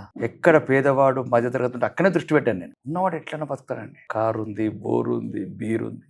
కారు, బోరు, బీరు ఉన్నోడు ఎట్లన్నా బతకగలుగుతాడండి. ఏమి లేనివాడి గురించి ఆలోచించాలంట. సరే, బ్యాక్ టు నియోజకవర్గానికి వస్తే, సో ఆర్మూర్ నియోజకవర్గంలో మొత్తం ఒక 16-17 సార్లు ఎలక్షన్స్ జరిగితే 9 సార్లు కాంగ్రెస్ పార్టీని అధికారంలోకి వచ్చింది. 9 సార్లు కాంగ్రెస్ పార్టీని అధికారంలోకి వచ్చింది. బట్ ఇప్పుడు మీరు బీజేపీ. బట్ ఈ డామినేషన్ని పక్కన పెట్టి, సో మిమ్మల్ని గెలిపిటాకి ఇక్కడున్న ప్రజలకి ప్రధాన కారణాలు ఏమంటారు? 2004 నుంచి ఇక్కడ కాంగ్రెస్ 20 సంవత్సరాల నుంచి లేదండి. అవును సార్. 2004 టీఆర్ఎస్, 2009 టీడీపీ గెలిచింది, 2014, 18 ఇప్పుడు బీజేపీ, మళ్ళీ టీఆర్ఎస్ మళ్ళీ ఇంకా 9 సార్లు కాంగ్రెస్ ఉంది. మీరు అన్నారు కదా 9 సార్లు గెలిచిందని చెప్పారు కదా, ఇప్పుడు ఇంకా 4 సార్లు కాంగ్రెస్ గెలదు. 9 సార్లు వాళ్ళు చేసిన పాపాలు, అభివృద్ధి లేనితనం, అన్ని అవకాశాలు ఉండి అభివృద్ధి అయ్యే నాయకులు. రెండోది తన భావజాలాన్ని మార్చుకున్న పార్టీ, తన భావజాలాన్ని విదేశీ శక్తుల తొత్తు అయిన ప్రతిపక్ష నాయకులు, దేశాన్ని అడుగడుగులు నిర్వీర్యం చేస్తే నాయకత్వం, దేశానికి రక్షణ ఉండే సైనికులను నమ్మని ప్రభుత్వం, సైన్యాన్ని నమ్మని ప్రతిపక్ష పార్టీ అండి. అది నాకు అది అర్థమే కాదు. ఏ దేశంలో చూడలేదు ప్రపంచంలో. అసలు దేశానికి ఏ దేశానికైనా భద్రత సైన్యమే. ఇప్పుడు నేపాల్లో గొడవ వస్తే నేపాల్ ఆర్మీ కంట్రోల్ చేసింది. కానీ ఇక్కడ ప్రతిపక్ష నాయకుడు కానీ ప్రతిపక్ష కాంగ్రెస్ పార్టీ కానీ సైన్యాన్ని నమ్మది, శాస్త్రవేత్తలు నమ్మరు. బ్రహ్మోస్ అంటే ఏడ తయారు చేసినామంటారు. అంటే శాస్త్రవేత్తలు నమ్మని ఎటువంటి అభివృద్ధిని పట్టించుకోదు, కులాల మధ్యన మతాల మధ్యన చిచ్చు పెట్టి మైనారిటీలను బుజ్జగింపు రాజకీయాలు చేసింది. కాబట్టి ఇంకా దానికి పనిష్మెంట్ ఉంటుంది. ఇప్పటికే 3 రాష్ట్రాలకు పరిమితమైంది 30 రాష్ట్రాల నుంచి. త్వరలో ఇంకా నేను చెప్పాను కదా, మీరు అన్నదానికి చెప్తున్నాను. 9 సార్లు అంటే ఇప్పుడు 5వ సారి మేము ఇంకో 4 సార్లు 20 రాదు. 20 తర్వాత కాంగ్రెస్ ఉండేది కూడా లేదు. బట్ చాలా మంది అలాగే అనుకున్నారు, కాంగ్రెస్ ఇంకా రాదేమో. బట్ ఇప్పుడు తెలంగాణలో వేరే రాష్ట్రాలు పోయింది. 3 కదా ఉన్నాయి. ఒకప్పుడు భారతదేశం అంతా కాంగ్రెస్ ఉన్నది 3 రాష్ట్రాలకు పరిమితం చేసినాం కదా. అసలు భారతదేశంలో కనుచూపు మేరలేని మేము ఈరోజు భారతదేశాన్ని 3వ వెళ్తున్నాం. పరిణామాలు చరిత్రలో ఎన్నో లెక్కించదగ్గ ఉంటాయి. ఇప్పుడు భారతదేశంలో ఉనికి లేని మేము భారతదేశంలో కాంగ్రెస్ ఉనికి లేకుండా చేసినాం. 3 రాష్ట్రాలే కదా పరిమితం. కర్ణాటక, తెలంగాణ, హిమాచల్. ఇంకా అవి కూడా 99% ప్రజలు అనుకుంటున్నారు. తెలంగాణ అయితే కదా, తెలంగాణలో అయితే చివరి ఘట్టం నడుస్తుంది, దింపుడు కళ్ళం. అంటే సార్ రాజకీయాల్లో ఏది శాశ్వతంగా ఉండదు అలా అని మేము కూడా అదే అంటున్నాం. తప్పేం లేదు. అంటే ఇప్పుడు మీరు చెప్పిన మాటలు ఎప్పుడైనా ఫ్యూచర్ లో తారుమారయ్యే అవకాశాలు తప్ప కావచ్చు కూడా. ఏమైతుంది ఏదైనా నేను అనేది ఏంటంటే, ఈ దేశంలో ఏదైనా ప్రజాస్వామ్యం బలంగా ఉండాలంటే ప్రతిపక్షం కూడా బలంగా ఉండాలి. మేము కోరుకుంటున్నాం కూడా కాంగ్రెస్ బలంగా ఉండాలని కోరుకుంటున్నాం. ఎందుకంటే బలమైన ప్రతిపక్షం లేకపోతే మేము కూడా ఒక రకమైన మోటోలోకి వెళ్ళిపోతాం. ఏ పార్టీ అయినా ఏదైనా, ఇక్కడ కాంగ్రెస్ కావచ్చు, వేరే పార్టీలు కావచ్చు, ఎక్కడ కానీ ఏ రాష్ట్రంలో అయినా, దేశంలో అయినా, ఏ దేశంలో అయినా ప్రతిపక్షం స్ట్రాంగ్ ఉంటేనే పరిపాలన సరిగ్గా సాగుతుంది. ప్రజల గొంతు వినబడుతుంది. ప్రతిపక్షం గొంతు నొక్కితే ప్రజల గొంతు ఎట్లా పడుతుంది? ప్రజల సంస్థ ఎట్లా వివరిస్తారు? జరిగిన 10 సంవత్సరాలు జరిగిన నష్టం అదే. తెలంగాణ ఏర్పడ్డాక రాజు కుటుంబం, రాజు అల్లుడు, రాజు కొడుకు, రాజు కూతురు, రాజు అన్న కొడుకు, రాజు బంట్లు, రాజు సీసా కలిపినోడు, తోడ కలిపినోడు, ఉన్న పోటీ పొలాలు కంటే ఇట్లా జరిగింది నష్టం. ఎవరైనా మీడియా ఛానల్స్, జూబిట్టు ఛానల్ కూడా ఉంచలేదు, కొనేసారు. ఎవరైనా ఎదురు మాట్లాడు, టీవీ 9 కొన్నారు, ఆ 9 కొన్నారు, ఈ 9 కొన్నారు, ఛానళ్ళు పెట్టారు. మొత్తం వ్యవస్థనంతా ఒక కేంద్రీకృతం చేశారు. అంటే కుటుంబ పాలన, రాచరిక పరిపాలన. దాన్ని తెలంగాణ ప్రజలు. కానీ కేసీఆర్ గారి పాలనలో కొంత డెవలప్ అయింది అని అంటారు తెలంగాణ ప్రజలు. హైదరాబాద్ సిటీ కానీ, లేకపోతే కొన్ని ఏరియాస్లో రోడ్లు కానీ, లేకపోతే నైట్ టైం లైటింగ్స్ కానీ, ఇవన్నీ కూడా కొంచెం ఐటీ కానీ ఇవన్నీ బాగానే అయ్యింది డెవలప్ అని అంటారు కదా సార్. అంతకుముందు లేకుండా ఎట్లా తెలుగుదేశం పరిపాలన, కాంగ్రెస్ పాలన, కమ్యూనిస్ట్ పరిపాలన, వెస్ట్ బెంగాల్, భారతదేశంలో, ఇండియాలో ఏం డెవలప్మెంట్ లేదు అప్పటి నుంచి ఇప్పటి వరకు. ఇదంతే. దీనివల్ల ఈయన చేసింది ఏమున్నది? కేసీఆర్ చేసిన ఒక పని చెప్పండి. ప్రజాకర్షణ పథకాలు, అవినీతి పథకాలతో ఒక పని చెప్పండి. టీఆర్ఎస్ ప్రభుత్వం చేసి సాఫ్ట్వేర్ అయినా రాకముందే ఉన్నది, అన్ని కంపెనీలు ఆయన రాకముందే ఉన్నాయి, ఎయిర్పోర్ట్ అయినా రాకముందే ఉంది, శంషాబాద్ ఔటర్ రింగ్ రోడ్ అయినా రాకముందే ఉంది, మా ఇంట్లో అయినా రాకముందు ఉన్నాయి, మా పొలాలు అయినా రాకముందు ఉన్నాయి, మా కుటుంబాలు అయినా రాకముందే ఉన్నాయి. ఆయన చింతలో ఏమైంది? ఆయన కొడుకు ఐటీ మంత్రి అయిండు, ఇండస్ట్రీస్ మినిస్టర్ అయిండు, మున్సిపల్ మంత్రి అయిండు, యువరాజ్ అయిండు, నవరాజ్ అయిండు, అల్లుడు ఇరిగేషన్ మంత్రి అయిండు, అసెంబ్లీ వ్యవహారాల శాఖ మంత్రి అయిండు, హెల్త్ శాఖ మంత్రి అయిండు, కాళేశ్వరం కట్టిండు, కాళేశ్వరం కూల్చిండు. ఏం చేసిండు చెప్పు కదా? కవితమ్మ పార్లమెంట్ సభ్యురాలు అయింది, లిక్కర్ వ్యాపారం చేసింది, తియార్ జాలు వెళ్ళింది, బతుకమ్మ కింద చేతులతో బాటల వ్యాపారం చేసిండ్రు. చెప్పండి, ఇది ఒక నాణ్యానికి ఒకవైపు ఎందుకు ఉంటుంది? అవును, natural growth. What is wrong? ఇప్పుడు నేచురల్ గా డెవలప్ అయ్యేది అది. ఎంతో కొంత రాష్ట్ర ఆదాయం పెరుగుతుంది, ప్రజలు ట్యాక్స్లు కడతారు, జీఎస్టీ కడతారు, కారు కొన్నోడు ట్యాక్స్ కడతారు. వాళ్ళు కుక్కలే కట్టుకున్నారు కార్లు. ఇక మేము కొనలేదు అట్లా. మేము కూడా లైఫ్ ట్యాక్స్ కట్టినాం కదా, ఎక్సైజ్ ట్యాక్స్ కట్టినాము, ప్రాపర్టీ ట్యాక్స్ కట్టినాము, జీఎస్టీ కట్టినాము. ఈ చట్టబద్ధ ట్యాక్స్లన్నీ కడితేనే ఆదాయం వస్తుంది. ఆదాయం ఆటోమేటిక్ గ్రోత్ అయింది అని చెప్పి ఇదే చెప్తున్నాను కదా. నాగార్జున సాగర్ కట్టారా, శ్రీశాంత్ సాగర్ కట్టారా, అల్లి సాగర్ కట్టారా? చెప్పండి. అల్లి సాగర్ కట్టారా, శ్రీరామ్ సాగర్ కట్టారా, నాగార్జున సాగర్ కట్టారా, మినిమానేర్ కట్టారా, ఎల్లంపల్లి కట్టారా? ఈ 2-3 రిజర్వాయర్లు కట్టుకున్నాం మెదక్ జిల్లాలో, భూముల పుండాల చుట్టాలి. కేసీఆర్ గారి పాలనలో ఏమి అభివృద్ధి జరగలేదు. అది నేచురల్ గా గ్రోత్ అయ్యేదే. మా ఆదాయం పెరుగుడు పెరిగింది. 1999లో 30,000 ఉమ్మడి రాష్ట్ర బడ్జెట్, ఈరోజు తెలంగాణ రాష్ట్ర బడ్జెట్ 3 లక్షలు. ఎవడ బస్సమండి 3 లక్షల కోట్లు? అది richest country in world 17th సెంచరీలో కంట్రీ మాది. హైదరాబాద్ అని కంట్రీ 17th సెంచరీలో మా రాజు పెట్టలేదు. Saudi king, Dubai king richest person వాళ్ళ. అవును, 1900 సంవత్సరం మా హైదరాబాద్ స్టేట్ వచ్చిన తర్వాత richest state in fourth place in India. ఇప్పుడు కూడా 4th ప్లేస్లో ఉన్నాం. ఇంకా ఊళ్ళో వచ్చి చేసింది ఏమున్నది? అప్పుడే మాకు ఎయిర్పోర్ట్ ఉంది, బేగంపేట ఎయిర్పోర్ట్ ఉంది, పోస్టల్ డిపార్ట్మెంట్ ఉంది, మాకు సొంతంగా ఎయిర్లైన్స్ ఉంది హైదరాబాద్కు, పవర్ ప్రాజెక్ట్స్ ఉన్నాయి, షుగర్ ఫ్యాక్టరీస్ ఉన్నాయి, నిజాం షుగర్ ఫ్యాక్టరీస్, నిజాం ఏమంటారు ఉస్మానియా యూనివర్సిటీ ఉంది, ఉస్మానియా కాలేజ్ ఉంది, ఉస్మానియా హాస్పిటల్ ఉంది, చెస్ట్ హాస్పిటల్ ఉంది, ఎర్రగడ్డ పాగల్ దవాఖాన ఉంది. ఏది లేదు మా హైదరాబాద్లో ఏం లేదు చెప్పండి. ఇక వాడు వచ్చిండు నేను గంట దింపిన అంటాడు, ఇక వీడు వచ్చినోడు అప్పుడు ఉమ్మడి ఆంధ్రప్రదేశ్ 6 గంట దింపిన అంటాడు. మాకున్న రాచరిక వ్యవస్థలు అప్పుడు 17th సెంచరీలో మా రాజు ప్రపంచంలో ధనవంతుడు. అంటే తెలంగాణ ప్రజలు ఎంత కష్టపడి సంపాదించారు. రాజు నిజాం రాజ్యం చేయలేదే వ్యవసాయం, నిజాం రాజ్యం పని చేయలేదు. మేము తెలంగాణ ప్రజలు కష్టజీవులు. వందలాది సంవత్సరాలుగా కాకతీయ డైనిస్టీ కావచ్చు, ఇంకా అంతకుముందు మొదటి నుంచి కూడా కష్టాన్ని నమ్ముకున్న జాతి ఇది. ఎండనక పగలనక కష్టం చేసే జాతి. షుగర్ ఫ్యాక్టరీలు నిర్మించుకున్నాము, పవర్ ఫ్యాక్టరీలు నిర్మించుకున్నాము, హుస్సేన్ సాగర్ కట్టుకున్నాము, ఉస్మాన్ సాగర్ కట్టుకున్నాము. ఎవడు చెప్పండి ఈ రాష్ట్రంలో ఏం లేదు? కృష్ణా గోదావరి గలగలలు, పచ్చటి కొండలు, సెలయేర్లు, ఎక్కడ కూడా హ్యూమిడిటీ లేని, ఉక్కపోత లేని వాతావరణం ఇండియాలో చూపించండి. హైదరాబాద్ క్లైమేట్. రాష్ట్రపతికి కూడా బొల్లారంలో కూడా వీడిది ఉంటుంది. రాష్ట్రపతి కంపల్సరీ వస్తారు ఇక్కడ వాతావరణం నచ్చి ప్రతి సంవత్సరం. అసలు హైదరాబాద్ గురించి ఇది చెప్పమంటే కేసీఆర్ కొడుకు, కాంగ్రెస్ ఇవి చెప్తారు ఎందుకు మీరు? ఉమ్మడి ఆంధ్రప్రదేశ్ అది నేనేమంది, ఉమ్మడి ఆంధ్రప్రదేశ్ బాగున్నాం మేము. ఆంధ్రప్రదేశ్కు రాజధాని లేకుండే, వాళ్ళు మద్రాసు నుంచి విడిపోయారు. కాబట్టి ఆయన గంట పెట్టి గెలికింది లేదు, ఈయన గంట పెట్టి తీసింది లేదు. తెలంగాణ ప్రజల కష్టం ఇది. తెలంగాణ ప్రజల చెమట చుక్కలు. 500 సంవత్సరాలుగా ప్రతి కుటుంబం గ్రామాన కష్టపడితే ఈ అభివృద్ధి సాధ్యమైంది. ఈ అభివృద్ధి ఒక్కరి వల్ల కాదు.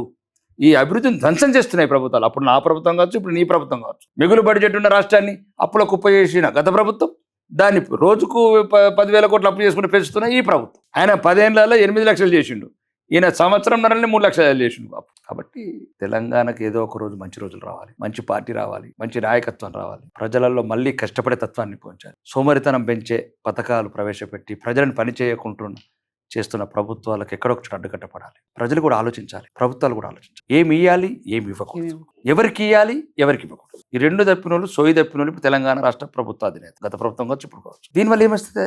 మీరు తెచ్చే అప్పులు ఎవరు తెప్పాలి? ఇటుక బట్టల కూళ్ళ మీద కూడా అప్పు తెచ్చు, సిగ్నల్ అక్కడ అడుక్కుంటున్న పిల్లల మీద అప్పు తెస్తున్నారు, ఉప్పాలు బయట ఉన్న గుడిచాలలో కూడా అప్పు తెస్తున్నారు. అప్పు తెచ్చి అనర్లకు ఎందుకు పంచుతున్నారు? పేద ప్రజల మీద అప్పు తెచ్చి పెద్ద ప్రజలకు ఎందుకు పంపుతున్నారు? ధనవంతులకు ఎందుకు పంపుతున్నారు? పేద ప్రజల మీద అప్పు అంటే వాళ్ళ మీద నేజారు కదా.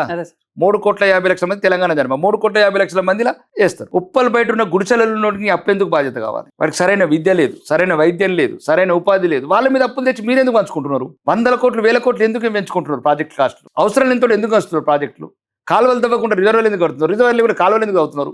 ఏంది అర్థం కాని భాష? నీళ్లు లేకుండా పంట వండిందని ఒకడు అంటాడు ఇప్పుడు ప్రభుత్వం, నీళ్ళే లేకపోతే ఎట్లా వండి ఇప్పుడు అంటాడు. కాళేశ్వరం లేకపోతే ఎట్లా అవుతుందని ఆ మాజీ నీటిపారుదల శాఖ మంత్రి అన్నారు హరీష్ రావు గారు. అవును సార్. అసలు సుక్కమే గేటే ఓపెన్ చేయలేదు, లేకుంటే 1,53,00,000 టన్నులు పండించమని ఇప్పటికి ప్రభుత్వం. ఎవడు దొంగ, ఎవడు అబద్ధాలకు తేల్చండి, లేదు ఆ నేలకలు చేసి కారం పెట్టండి. ప్రజలు ఎవరి మాట నమ్మాలా? మీరు ఇద్దరు గౌరవప్రదమైన మాజీ ఇరిగేషన్ శాఖ మంత్రి, ఇప్పుడు ఒకరు ఏమంటున్నారు, కాళేశ్వరం చుక్క నీరు వాడకుండా 1,53,00,000 టన్నులు పండింది అంటే దానివల్ల కాళేశ్వరం లేకుండా పండుతుండే. పాయింట్ 1. హరీష్ రావు అంటున్నారు మేము కాళేశ్వరం కడపోతే ఇది ఎట్లా పండుతుంది అంటాడు. ఇద్దరు ఇరిగేషన్ శాఖ మంత్రులు, ఇద్దరు రాజకీయాలు ఉన్నారు, ఇద్దరు రాజకీయ ప్రముఖులు. మరి ప్రజలు ఎవరు నమ్మాలి? అసలు రాజకీయ నాయకులు ఆశ్రయించుకుంటారు ఇట్లాంటివి. నేనేమంటున్నానంటే కాళేశ్వరం కట్టడం అవినీతి ప్రాజెక్ట్ కట్టడం తప్ప. కొందరు దాన్ని రాంగ్ డైవర్షన్ చేస్తారు. ఓకే, కొన్నిసార్లు అధికారులు కావచ్చు, రాజకీయ నాయకులు కావచ్చు, కొన్ని నిర్ణయాలు అప్పుడున్న సందర్భం బట్టి తీసుకోవచ్చు. ఎందుకు కడతారు? నాసిరకం కట్టలు ఎందుకు కడతారు? 100 నెలల కింద కట్టిన ప్రాజెక్టులు ఎందుకు కూలుతలేవు? నిజాం సాగర్ ఎందుకు కూలుతలేదు? పాత బ్రిడ్జ్లు ఎందుకు కూలుతున్నాయి? మీరు కట్టిన బ్రిడ్జ్లు ఎందుకు కూలుతున్నాయి? మీరు కట్టిన ప్రాజెక్టులు ఎందుకు కూలుతున్నాయి? నాణ్యత లేక. అంతే కదా, నాణ్యత అంటే అవినీతి. అధికారులు ఇళ్ళలో 1000 కోట్లు. దీనికి సమాధానం చెప్పుకున్నారు అంటే అంకరంకరే చెప్తారు. ఇక నోరు ఉంది కదా, మైక్ ఉంది కదా, 4 సార్లు ఎమ్మెల్యే అయినాం కదా, 3 సార్లు మంత్రి అయినాం కదా, లక్షల కోట్లు అవినీతి చేసినాం కదా, మీడియాని కవర్ చేసినాం కదా, 20 మంది యూట్యూబ్ ఛానల్ పెట్టుకున్నాం కదా, నీ బొమ్మనే చూపించాలా, నువ్వు చెప్పింది వినాలా మేము? ప్రజలు అడగరా? ప్రజలు ఆలోచిస్తున్నారు. తెలంగాణ ప్రజల ఆవేశం, అమాయకత్వం మీరు ఇన్ని రోజులు పెట్టుబడిగా చేసుకుని ఇప్పుడు ఆలోచన మొదలైంది. తెలంగాణ ప్రజల ఆవేశం వల్ల మా యువత లాస్ అయింది. తెలంగాణ అమాయకత్వం వల్ల మీరు లక్షల కోట్లు సంపాదించుకుని ఇది ఆలోచన రేకెత్తిస్తాం ఈ సమాజం. ఇట్లయితే లిబియాలో గడ్డాఫిని కావచ్చు, సిరియాలో కావచ్చు, వేరే దేశాలలో ఏ రకంగా అయితే శాస్తి చేసినారు, మీకు కూడా ఒకరోజు భరతం ప్రజలను సమాయుత్తం చేస్తాం. ఎట్లా చేయాలో అట్లా చేస్తాం. ఈ అవినీతి సొమ్ములు కక్కిస్తాం. అప్పుడు తెలంగాణ ప్రజలకు న్యాయం చేయడం ప్రయత్నం. సో టీఆర్ఎస్ పార్టీ గురించి మాట్లాడితే అండ్ కేసీఆర్ గారి సొంత ఫ్యామిలీనే చాలా కాంట్రవర్సీస్.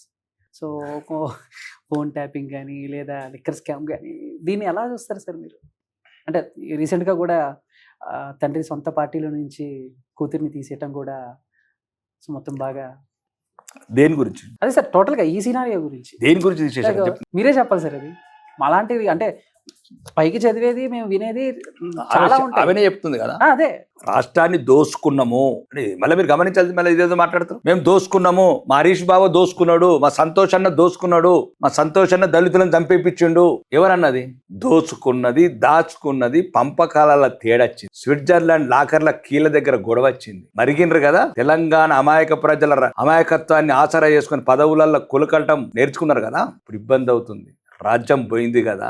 రాజ్యం అనుకున్న రాజ్యం సౌదీ కింగ్ లాగా ఉన్న కుటుంబం, ప్రజలు తమకు గుణపాఠం చెప్పిన కుటుంబం రావాలి. చెప్పండి, దేని గురించి గొడవలు? దేని గురించి మీకు గొడవలు? ప్రజల గురించి కొట్లాడుతున్నారా? ప్రజల గురించి ధర్నాలు చేస్తున్నారా? విద్యార్థులు ఉద్యోగాలు, నిరుద్యోగులు ఉద్యోగాలు చేస్తున్నారా? ఆడపిల్లలకు యూనివర్సిటీలు ఏమని కొట్లాడుతున్నావా? దేని గురించి కొట్లాడుతున్నావు? మా బావ 1,00,000 కోట్లు తిన్నాడు, మా అన్న 1,00,000 కోట్లు తిన్నాడు, ఏంది ఇది? లిక్కర్ వ్యాపారం గురించి చెప్పమంటే ఏదో మాట్లాడుతూ. రాజకీయం అంటే అంతే కదా సార్, స్ట్రైట్ గా రాజకీయ తెలంగాణ మొత్తం అంతా ఏదేదో మాట్లాడుతూ ఉంటారు. కరెక్టే కదా? ఒకటి చెప్తున్నాము, మిగులు బడ్జెట్ ఉన్న రాష్ట్రాన్ని మాత్రం సర్వనాశనం చేశారు. నాసి రకం కట్టడాలు, అది కట్టడము రైటా రాగానే పక్కన పెడితే నాసి రకం కట్టడాలు. 50 ఏళ్ళు ఉండాల్సిన సెక్రటరీ ఎందుకు గులగొడతారండి? నీ కొడుకు ముఖ్యమంత్రి కావాలా, వాస్తు సరిగ్గా లేదు, సెక్రటరీ గులగొడుతావు. ఇది కర్మ కాకపోతే ఇది తెలంగాణ ప్రజలు. ఒకటి మీరు వెళ్ళి దయచేసి, అప్పుడు ఒక్క బిల్డింగ్ తప్ప చంద్రబాబు హయాంలో కట్టారు డి బ్లాక్. సార్ అది నిజమేనా సార్? ఇప్పుడు మీరు అన్నది ఇప్పుడు ముఖ్యమంత్రి, అప్పుడే కాదు ఇప్పటి ముఖ్యమంత్రి కూడా అత్తలేడు. వాస్తు సరిగ్గా లేక సెక్రటేరియట్ ఆయన కాదు, ఆయన కూడా అత్తలేడు. ఇప్పుడు రేవంత్ రెడ్డి గారు అంతే మరి. వాస్తు అంటే శాశ్వతంగా ఉండాలనుకుంటున్నారు, ఇంకో 200 సంవత్సరాలు బతే ఇట్లనే ముఖ్యమంత్రి ఉండాలనుకుంటున్నారు. ఇప్పుడు ఆయన కూడా కమాండ్ సెంటర్లో పెడతాడు రివ్యూ మీటింగ్లు. సెక్రటరీ రాయడు, ఓడో భయం పెట్టినట్టున్నాడు. ఎన్నేళ్ళు ఉంటారు? బతికే గ్యారెంటీ లేని బతుకులకు పదవి మీద గింత ఆశన 1,500 కోట్లు వేసిన సెక్రటరీని అటు పెట్టదు. నేను అనుకుంటున్నా, అదే అంటున్నాను, ఎందుకు అంతమంది హాస్పిటల్ చేసేద్దాం? ఎట్లన్నా పేద ప్రజలకు బెడ్లు దొరుకుతలేవు గాంధీలా. మంచి మరి అదే చెప్తున్నాను కదా, గాంధీ ఉస్మానియాలా బెడ్లు దొరుకుతలేవు.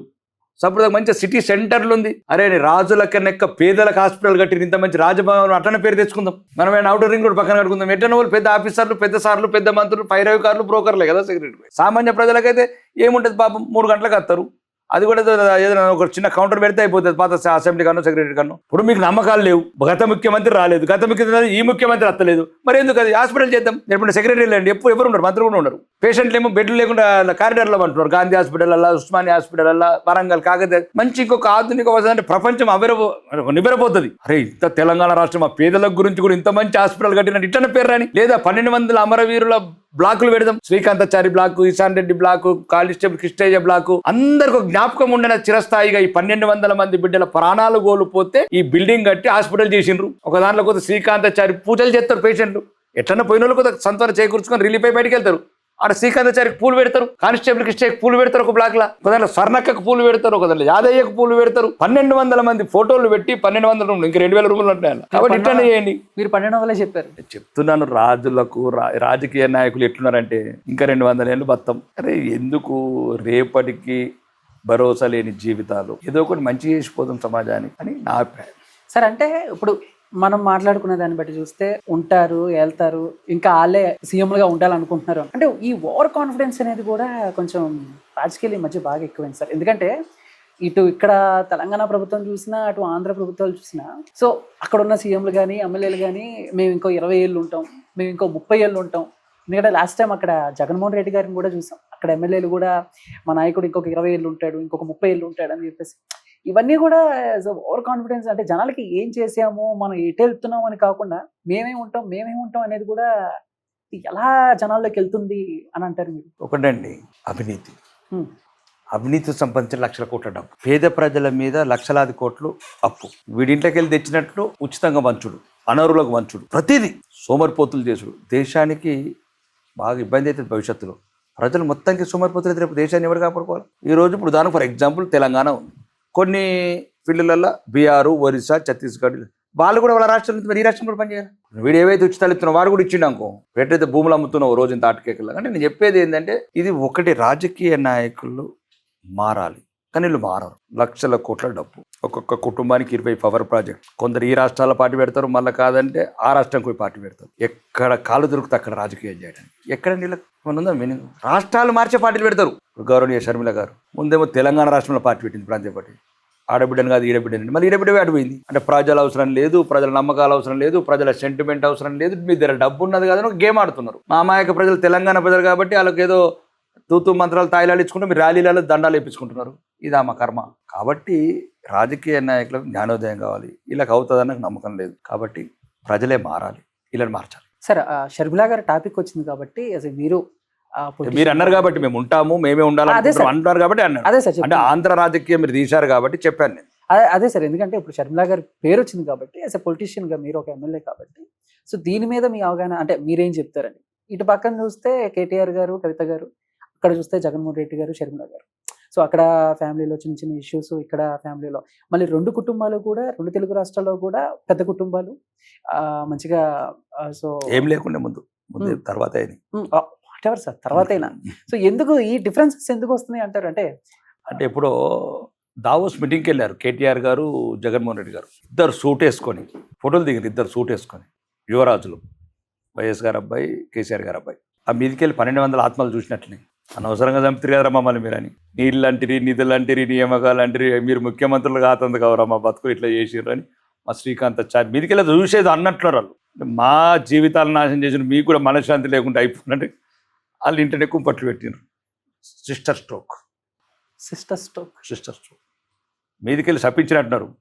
మీకు కూడా సిస్టర్ స్ట్రోక్ తగులుగాక అట్లా ఆ సిస్టర్ స్ట్రోక్ తగిలింది, అంతే కదా. ఇప్పుడు మేము అనుకున్నాం ఏంటంటే కానిస్టేబుల్కి ఇష్ట కొడుకు పోయి ఉంటుందేమో సెక్రటరీ దావోస్ అనుకున్నాం, దొర కొడుకే పోయిండు. ఇక్కడ కూడా పేదవాళ్ళు చాలా మంది ఆంధ్రప్రదేశ్ వాళ్ళు వెళ్తారు అనుకుంటే మళ్ళీ వైఎస్ఆర్ గారు అబ్బాయి పోయిండు, ఇద్దరు సూట్లు వేసుకొని ఫోటోలు చూడండి మీరు దొరుకుతాయి దావోస్లో. బట్ అప్పుడేదో జరిగిందని నేను అనుకుంటున్నాను పైనుంచి ఆత్మలు. సరే, అంటే ఇప్పుడు మామూలుగా మేము న్యూస్లో కానీ పేపర్స్లో కానీ సో కొంతమంది మినిస్టర్స్, ఐటీ మినిస్టర్స్ వేరే వేరే దేశాలకు వెళ్ళి అక్కడ వాళ్ళతో మీటింగులు చేయటం, ఇవన్నీ ఇక్కడికి ఏదో కొత్త కంపెనీలు తీసుకొస్తామని చెప్పేసి చెప్తూ ఉంటారు. దీంట్లో ఎంతవరకు నిజం ఉంటుంది అంటారు? అసలు ఎన్ని వచ్చినాయి అడుగుమని. అదే సార్ నేను మిమ్మల్ని అడుగుతున్నాను. నేనే అడుగుతున్నాను. మేము ఏం రాదు, అంత పేపర్లే. ఏదో ఒకటి అత్తరాలు బంధువులు అత్తరు, ఇక్కడ నుంచి బ్లాక్ మనీ పంపిస్తారు, తెస్తారు, అంతే. ఎంతో ఒక వెరైటీ గేమ్ అది. అంటే జనాలకి నేను ఏదో చేస్తున్నాను కొంత ఉందిలే. ఇప్పుడు ఉదాహరణకు మన భారతదేశంలో తెలివైన యువత, కష్టపడే యువత ఇది ప్రపంచంలో ఎక్కడ లేదు. ఇంత యువత శాతం 65% ఉన్న యువత ప్రపంచంలో ఎక్కడ లేదు. అది తెలివైన యువత. మీకు అర్థమైందా? తెలివైన యువత, నిజాయితీ గల యువత. కాబట్టి ప్రపంచం పసిగట్టింది. వాళ్ళకు ఉద్యోగాలు ఇచ్చి ఇక్కడనే సాఫ్ట్వేర్ కంపెనీ ఇక్కడ ఎందుకు పెడతారు? దేశం లేదా? గూగుల్ వాడికి, మైక్రోసాఫ్ట్ వాడికి దేశాలు లేవా? ఓ న్యూజిలాండ్ 500 కిలోమీటర్ ఊర్లే కాను మొత్తం భూమి. అమెరికా అయితే మనకన్నా 300 భూమి ఉన్నది. అక్కడ 35 కోట్ల జనాభా ఉంది, మనకు 140 కోట్ల జనాభా ఉంది. మనకు లేరా? లేదు. ఇక్కడ మానవ వనరులు తక్కువకు, అది నాణ్యమైన సేవలు, నిజాయితీ గల సేవలు భారతీయులు. కాబట్టి అది నేచురల్గా అభివృద్ధి చెందింది తప్ప వీళ్ళ వల్ల, ఈ అవినీతి పరుల వల్ల రాలేదు. వీళ్ళు అందరు జైల్లో ఉన్నోళ్ళే కదా. అంటే చెప్పేది నేను అవినీతి పరుల వల్ల తప్పదు. వాళ్ళకి ఏదో ఒక రకంగా ఇక్కడున్న యువత మీద, ఇక్కడున్న కష్టపడే తత్వం మీద నమ్మకం. ప్రపంచంలో వాళ్ళ వ్యాపారం ఎవడైనా సరే వాడికి ఎక్కడ ప్రొడక్టివిటీ ఎక్కువ ఉంటుంది, ఎక్కడ క్వాలిటీ ప్రొడక్ట్ ఉంటుంది అన్నప్పుడు అక్కడికి వెళ్తాడు. కాబట్టి అది అట్లా వచ్చిన నేచురల్గా వచ్చిన ఇండస్ట్రీ. కాబట్టి వీళ్ళు ఎప్పుడైనా పోయేదాకా నల్ల డబ్బు, బిల్ల డబ్బు దాచుకుంటూ పోతారు. లేకపోతే వాళ్ళకి బంధువులు ఉంటే అక్కడ నుంచి పంపరు, ఇక్కడ కథ వెరైటీ ఉంటుంది తప్ప. ఒక 10% రియల్గా ఉంటుంది, 90% అంత గేమ్ ఉంటుంది. ఓకే సార్, అంటే ఇప్పుడు 2 తెలుగు రాష్ట్రాల్లో కూడా మీ పార్టీకి సంబంధించిన వరకు ప్రజలకు ఎంతవరకు మొగ్గు చూపుతున్నారంటే ఏం చెప్తారు? ఆంధ్రప్రదేశ్లో మొగ్గు చూపారు కదా. ఇద్దరు కేంద్ర మంత్రులు అయ్యారు, సెంట్రల్ మంత్రులు అయ్యారు, అంత కొంత ఎంపీలు గెలిచారు, ఎమ్మెల్యేలు గెలిచారు. ఎదుగుతున్నది అక్కడ పార్టీ, ఎదుగుతున్నది. అంటే అక్కడ అటు టీడీపీ, జనసేన, బీజేపీ 3 కలవకపోతే ఏపీలో సో జగన్మోహన్ రెడ్డిని ఓడించే ఛాన్సెస్ ఉన్నాయి అంటారా?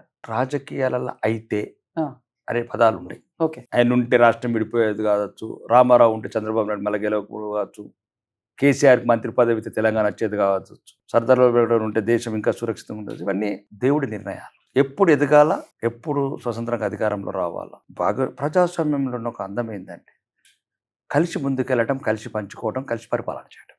తప్పేం కాదే. సొంతంగా ఎదిగే వరకు ఇప్పుడు సహారా కావాలి, కలిసి పరిపాలన చేస్తారు. ఏ పార్టీ అయినా, ఆంధ్ర కావచ్చు, బీహార్ కావచ్చు, కర్ణాటక కావచ్చు, అది కామన్ అండి. తెలంగాణ ఆంధ్రకి పరిమితం ఎందుకు? తెలంగాణ కూడా ఎదుగుతున్నాం కదా. ఎమ్మెల్యే 8 సీట్లు, ఎమ్మెల్యే పార్లమెంట్ సీట్లు. అవును సార్. 2 ఎమ్మెల్సీ సీట్లు గెలిచాం, 36% ఓట్లు తెచ్చుకున్నాం, 53 నియోజకవర్గాల నెంబర్ 1 ప్లేస్లో ఉన్నాం. ఎదుగుతున్నాం స్వతంత్రంగా. ఈరోజు కాకపోతే రేపు. అంటే కలిసి ఎదగటంలోనే ఐకమత్యం ఉంటుంది అని అంటారా? అది మంచిదే కదా. దానివల్ల ఏముంటుంది, కలిసి ఎదుగుతాం, ఒక్కోసారి స్వతంత్రంగా ఎదుగుతాం. అంటే మీరు ఇలా అంటారు, కానీ ప్రత్యర్థులు కానీ లేకపోతే ప్రతిపక్షాలు, ప్రత్యర్థులు వీళ్ళని చూసుకుంటే సో ఒక్కరు సింగిల్గా రాలేరా, మేము సింగిల్గా వస్తాం, మీరు గుంపులుగా, ఈ టైప్లో మాట్లాడుతూ ఉంటారు కదా. ఇక పొలిటికల్ లాంగ్వేజ్ ఎలా ఉంటుందో మీకు తెలిసిందే కదా. అదే చెప్తున్నాను. ఇంతకుముందు మేము ఒరిస్సాలో బీడీఎస్ని వచ్చేవాళ్ళం, తర్వాత స్వతంత్రంగా ప్రభుత్వం ఏర్పాటు చేసాం కదా. మేము బ్యాటింగ్ కరెక్ట్ కొడతాం, సెంచరీ కొడతాం అంటే మాకు పర్ఫెక్ట్ ఇస్తారు, మమ్మల్ని ఓపెనర్స్కి తీస్తారు. మా ఎదురు పార్టీ ఏమంటారు ఇప్పుడు ఐపీఎల్ దాంట్లో కూడా వాళ్ళకి వెళ్ళి ఇద్దరు తీసుకుంటాం. అందరినీ జెమ్స్ని అంత ఒక దగ్గర బ్యాటింగ్ చేసి గేమ్ చేస్తాం. తర్వాత మా వాళ్ళే విరాట్ కోహ్లీ అయినాం అనుకో మేము, ఇంకా వీడు మాకెందుకు. సో మీరు ఫైనల్గా మ్యాచ్ విన్ అవ్వాలనుకుంటున్నారు? 100% అవుతాం అంటే మాకు ఇంకా ఎన్నిసార్లు సెంచరీ మిస్ అవుతాం. సార్ 90 మీద అవుట్ అవుతుంది, ఒకసారి 92 మీద అవుట్ అవుతుంది, ఒక 90, ఈసారి మొత్తం 99 మీద ఒక్క షాట్ ఇట్లా కొడితే అయిపోతుంది. 36% ఓట్లు, 53 సీట్లతో నచ్చినాం. తెలంగాణ ప్రజలంతా గతంలో 10 సంవత్సరాల అవినీతి పాలన, అహంకార పాలన, ఇప్పుడు అబద్ధాలు, అవినీతి పాలన. 2 ప్రభుత్వాలను చూశారు. ఇంకా ఆ ప్రత్యామ్నాయం ఏమున్నది? మేము కాపాడుకోవాలి. బౌలర్ రెడీ ఉన్నాడు, మేము కొట్టదంగా ఉన్నాడు. ఆ టాస్ ఎత్తంటే నువ్వు అది కూడా కొట్టకపోతే ఎట్లుగా? బౌలర్ క్లియర్గా ఉన్నాడు, ఆ క్లియర్గా చెప్పేస్తున్నాడు బాలు. ఇంకా మా వాడు ఎటు ఉన్నాడు, ఫీల్డర్ ఎటు ఉన్నాడు చూస్తాడు. చక్క చెక్క కొడితే అయిపోయేది. ఇంకా అటు ఇటు చూసి అదే గేమ్ కథం చేద్దామని నేను అంటున్నాను. గేమ్ క్లోజ్ చేద్దాం. Game close. ఓకే సార్, అంటే మీ పార్టీతో అటు టీడీపీతో కలిసిన పవన్ కళ్యాణ్ గారు ఇప్పుడు డిప్యూటీ సీఎం అయ్యారు. సో అంతకు ముందు చూసుకుంటే 2 చోట్ల ఆయన ఓడిపోయిన ఆయన ఇప్పుడు డిప్యూటీ సీఎం అవటం, ఆయన నిలబెట్టిన 22 స్థానాలు, సో 100% స్ట్రైక్ రేట్. సో మీరు ఎలా చూస్తారు దీన్ని? ఎక్స్పెక్ట్ చేశారు ఇలాంటి మార్పు వస్తుందని? కొడంగల్లో ముఖ్యం రేవంత్ రెడ్డి ఓడిపోయాడు. ఇండియాలో అందరికన్నా టాప్ పెద్ద పార్లమెంట్లో సికింద్రాబాద్ గెలిచిండు, మల్కాజ్గిరిలో. మొన్న కామారెడ్డిలో ఓడిపోయాడు రేవంత్ రెడ్డి, ముఖ్యమంత్రి అయ్యిండు. కేసీఆర్ కామారెడ్డిలో ఓడిపోయాడు, ప్రతిపక్ష నాయకుడు అయ్యిండు. రాజకీయాలు ఇట్లుంటాయండి, మామూలు ప్రజలకు అర్థం కావు. ఓడిపోయినోడు ముఖ్యమంత్రి ఎందుకు? ఇప్పుడు ఓడిపోయినోడు ఒకడు ముఖ్యమంత్రి అయ్యిండు, ఒకళ్ళేమో ప్రతిపక్ష నాయకుడు అయ్యిండు. గెలిచిన అభ్యర్థికి ఏమో ప్రోటోకాల్ ఇయ్యరు. అందరే ప్రజాస్వామ్యాన్ని చెరబట్టిన వాళ్ళందరూ. కాబట్టి రాజకీయాల గెలుపోవటంలే ప్రధానం కాదు. నువ్వేం చేయాలనుకుంటున్నావు, దేశానికి ఏం చేయాలనుకుంటున్నావు, ప్రజలకు ఏం చేయాలనుకుంటున్నావు, ముఖ్యంగా పేద ప్రజలకు ఏం చేయాలనుకుంటున్నావు. లేదు మధ్యతరగతి మేము ఉన్నాం. ఇప్పుడు మన ఆర్థిక శాఖ మంత్రి గారు చెప్పారు, జీఎస్టీ వసూలు చేసి ఇన్ని రోజులు ఏం చేసినట్టు చెప్పినాం. జీఎస్టీ కూడా హేతుబద్ధీకరణ చేసాం. అప్పుడు కూడా కాంగ్రెస్ కొన్ని 35% దాన్ని 28 18కి వచ్చాం. మేము అప్పుడు కూడా తగ్గించాం. కానీ ఇప్పుడు ఓవరాల్గా 144 వందే భారత్ ట్రైన్లు, 150 ఎయిర్పోర్ట్లు, భారతదేశంలో అన్ని 6 లైన్ హైవేస్ కట్టాం. కాబట్టి ఇంకా ఎంతో కొంత ప్రజలకు రిలీఫ్ ఇవ్వాలి. సామాన్య ప్రజలకు, మధ్యతరగతి ప్రజలకు సుమారు 400 వస్తువుల మీద ట్యాక్స్ తగ్గించాం. ఉదయం లేస్తే కళ్ళు తెరిచిన నుంచి సూర్యోదయం నుంచి మొదలు పెడితే బ్రష్, పేస్ట్, సబ్బు కాడికి వెళ్ళి, బ్రేక్ఫాస్ట్ ఇడ్లీ కాడికి వెళ్ళి, వడ కాడికి వెళ్ళి, పోహా కాడికి వెళ్ళి, జ్యూస్ కాడికి వెళ్ళి, హిమామి క్రీమ్ కాడికి వెళ్ళి, తలనొస్తే జండు బాముకి వెళ్ళి, మధ్యాహ్నం తినే పప్పు కాయగూరల మీదకి వెళ్ళి పడితే మధ్యాహ్నం తినే బిర్యానీల కాడికి వెళ్ళి, సాయంత్రం అయితే తినే ప్రతి వస్తువు మీద, బట్ట మీద, గుడ్డ మీద, టీవీ మీద, ఫ్రిడ్జ్ మీద, ప్రతి వస్తువు మీద తగ్గించాం ట్యాక్స్. ప్రపంచంలో ఫస్ట్ కంట్రీ అది భారతీయ జనతా పార్టీ, నరేంద్ర మోడీకే సాధ్యం. మీరు ప్రపంచంలో ఏ దేశం అన్న చరిత్ర, ఏ నాయకుడు రమ్మని మాత్రం చర్చ. ఒకేసారి 140 కోట్ల మందికి రిలీఫ్ ఇచ్చినాం. ఆల్ హెల్త్ మీద మొత్తం ఫ్రీ, 0. ప్రతి మనిషికి ఏమిస్తుంది, కూడు, గుడ్డ, బట్ట, చెప్పులు, షూలు, గడియారం, బండ్లు, కార్లు, 2 వీలర్స్ అన్నీ తగ్గించాం. ఇంతకుముందు 2 తగ్గించడం, 3 తగ్గించడం కాదు, మొత్తం తగ్గించాం. కాబట్టి ఇది భారతీయ జనతా పార్టీ. ఒకవేళ పన్నులు వేసినా ఆ పన్నులను అవినీతి చేయదు. ఇట్లా ఈ కుటుంబాలలాగా, గాంధీ కుటుంబం లాగానో ఆ కుటుంబం చేయదు. ఆ పన్నులని జమేష్ మన ప్రజలకే వంచుతాం. విదేశీ అప్పులు తీరుస్తాం. సగౌరవంగా ఆత్మనిర్భర్ భారతీయత్వం, సురక్షిత భారతీయత్వం, వికసిత భారతీయత్వం, బ్రహ్మోస్ ఆయుధాలు తయారు చేస్తాం, ఆపరేషన్ సింధూలు నిర్వహిస్తాం. కాబట్టి ఈ దేశం ఈరోజు బలంగా ఉంది, దృఢంగా ఉంది. భారతదేశం అంటే అమెరికన్ ప్రెసిడెంట్ కూడా గాబరాపడుతున్నాడు, ఏం చేయాలో అర్థం కాక. కాబట్టి ఈ దేశంని ఈరోజు ఒక హిందూ బిడ్డ, సంస్కృతి సాంప్రదాయాలు, దేశ సంస్కృతి మీద నిర్మించబడ్డ భారతీయ జనతా పార్టీ. సరే, బట్ భారతీయ జనతా పార్టీని కొంతమంది అంటే ప్రతిపక్షాలు కానీ వేరే వాళ్ళు కానీ ఒక మతానికి సంబంధించిన పార్టీలా అంటే మతాన్ని పిలుస్తూ ఉంటారు. కేవలం హిందూ మతం పార్టీని ఇది మజ్లిస్ పార్టీ జరుగుతుంది. దీని ఎంతవరకు మజ్లిస్ పార్టీ మజ్లిస్ పార్టీ. మరి మేము హిందువులు మెజార్టీ ఉన్న దగ్గర ముస్లింలకు వెళ్తున్నారు, హిందువులు మెజార్టీ ఉన్న దగ్గర ముస్లింస్ ఎమ్మెల్యేలకు వెళ్తున్నారు, జడ్పీ చైర్మన్లకు వెళ్తున్నారు, మండల అధ్యక్షులకు వెళ్తున్నారు, ఎంపీలకు. మరి ముస్లింస్కి మెజార్టీ ఉన్న దగ్గర హిందువులు ఎందుకు వెళ్తలేరు? ఎందుకంటారు? మీరే చెప్పండి. అన్నారు కదా ఇప్పుడు మొత్తం వాళ్ళ పార్టీ ఏమో ఇప్పుడు మజ్లీసు, కాంగ్రెస్ సెక్యులర్ పార్టీలు కదా, మద్దతు పార్టీ. మరి అదే మజ్లీసు ఉన్న దగ్గర హిందువులు ఎందుకు వెళ్తలేరు పాత బస్తీలా? మరి మా హిందువుల దగ్గర ముస్లిం ఎట్లా వెళ్తున్నారు, సబీరాలు లాంటి వాళ్ళు? దీనికి సమాధానం చెప్పండి. అవును, తప్పేముంది? 120 కోట్ల హిందువుల తరఫు ఏడవడానికి ఒక పార్టీ ఉంటే ఏమవుతుంది, అడగడానికి ఒక పార్టీ ఉంటే ఏమవుతుంది, న్యాయాన్ని గురించి అడగడానికి ఒక పార్టీ ఉంటే ఏమవుతుంది? ఇప్పుడు దేశంలో ఉన్న 22 ప్రతిపక్ష పార్టీలు మైనారిటీల వైపు ఉంటే, 15% మైనారిటీల వైపు ఉంటే, 82% ఉన్న ప్రజల వైపు ఏ పార్టీ ఉండాలా? 500 నుంచి వెళ్తున్న ఒక రామాలయం కట్టుకుంటామంటే స్పందించని ప్రభుత్వం ఉన్నప్పుడు ప్రజలు ఎవరిని అప్రోచ్?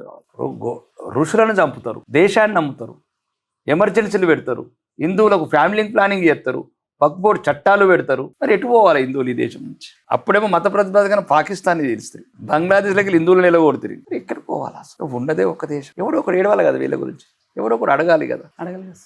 22 పార్టీలు వాళ్ళ వైపు ఉంటే మరి ఈ 120 కోట్ల జనాల వైపు ఎవరు ఉండాలి? ఇది పుట్టుక రాలేదు, అర్థనాదాల మీద వచ్చిన పార్టీ. అక్రందనలు, అర్థనాదాలు గత ప్రభుత్వాలు అడుగడుగున నిర్లక్ష్యం చేసి అడుగడుగున హింసిస్తే అత్యాచారాలు, హత్యలు, మానభంగాలు ఇవన్నీ చేస్తుంటే, దేశంలో ఉన్న సంస్కృతి సాంప్రదాయాన్ని ధ్వంసం చేస్తుంటే, గుళ్ళను కూలగొడుతుంటే, హిందూ అమ్మాయిని లవ్ జిహాదీ చేస్తే, ల్యాండ్ జిహాదీ చేస్తే, ఓటు జిహాదీ చేస్తే పుట్టుకొచ్చిందే కమలం. కమలం ఉన్న నొద్దులే ఈ దేశం ఉంటుంది, రాసిపెట్టుకోండి. హిందువులు సెక్యులర్ ఉన్నంత వరకు ఈ దేశం ఉంటుంది, రాసిపెట్టుకో. ప్రతి ఒక్కళ్ళు ఉండండి ఈ వీడియో చూసేవాళ్ళు. ఈ రోజు 82%, 80% హిందువులు ఉన్నారు కాబట్టి సెక్యులర్ దేశం ఉన్నది. ఏ రోజైతే హిందువులు తగ్గినరో షరియా చట్టాలు అమలవుతాయి.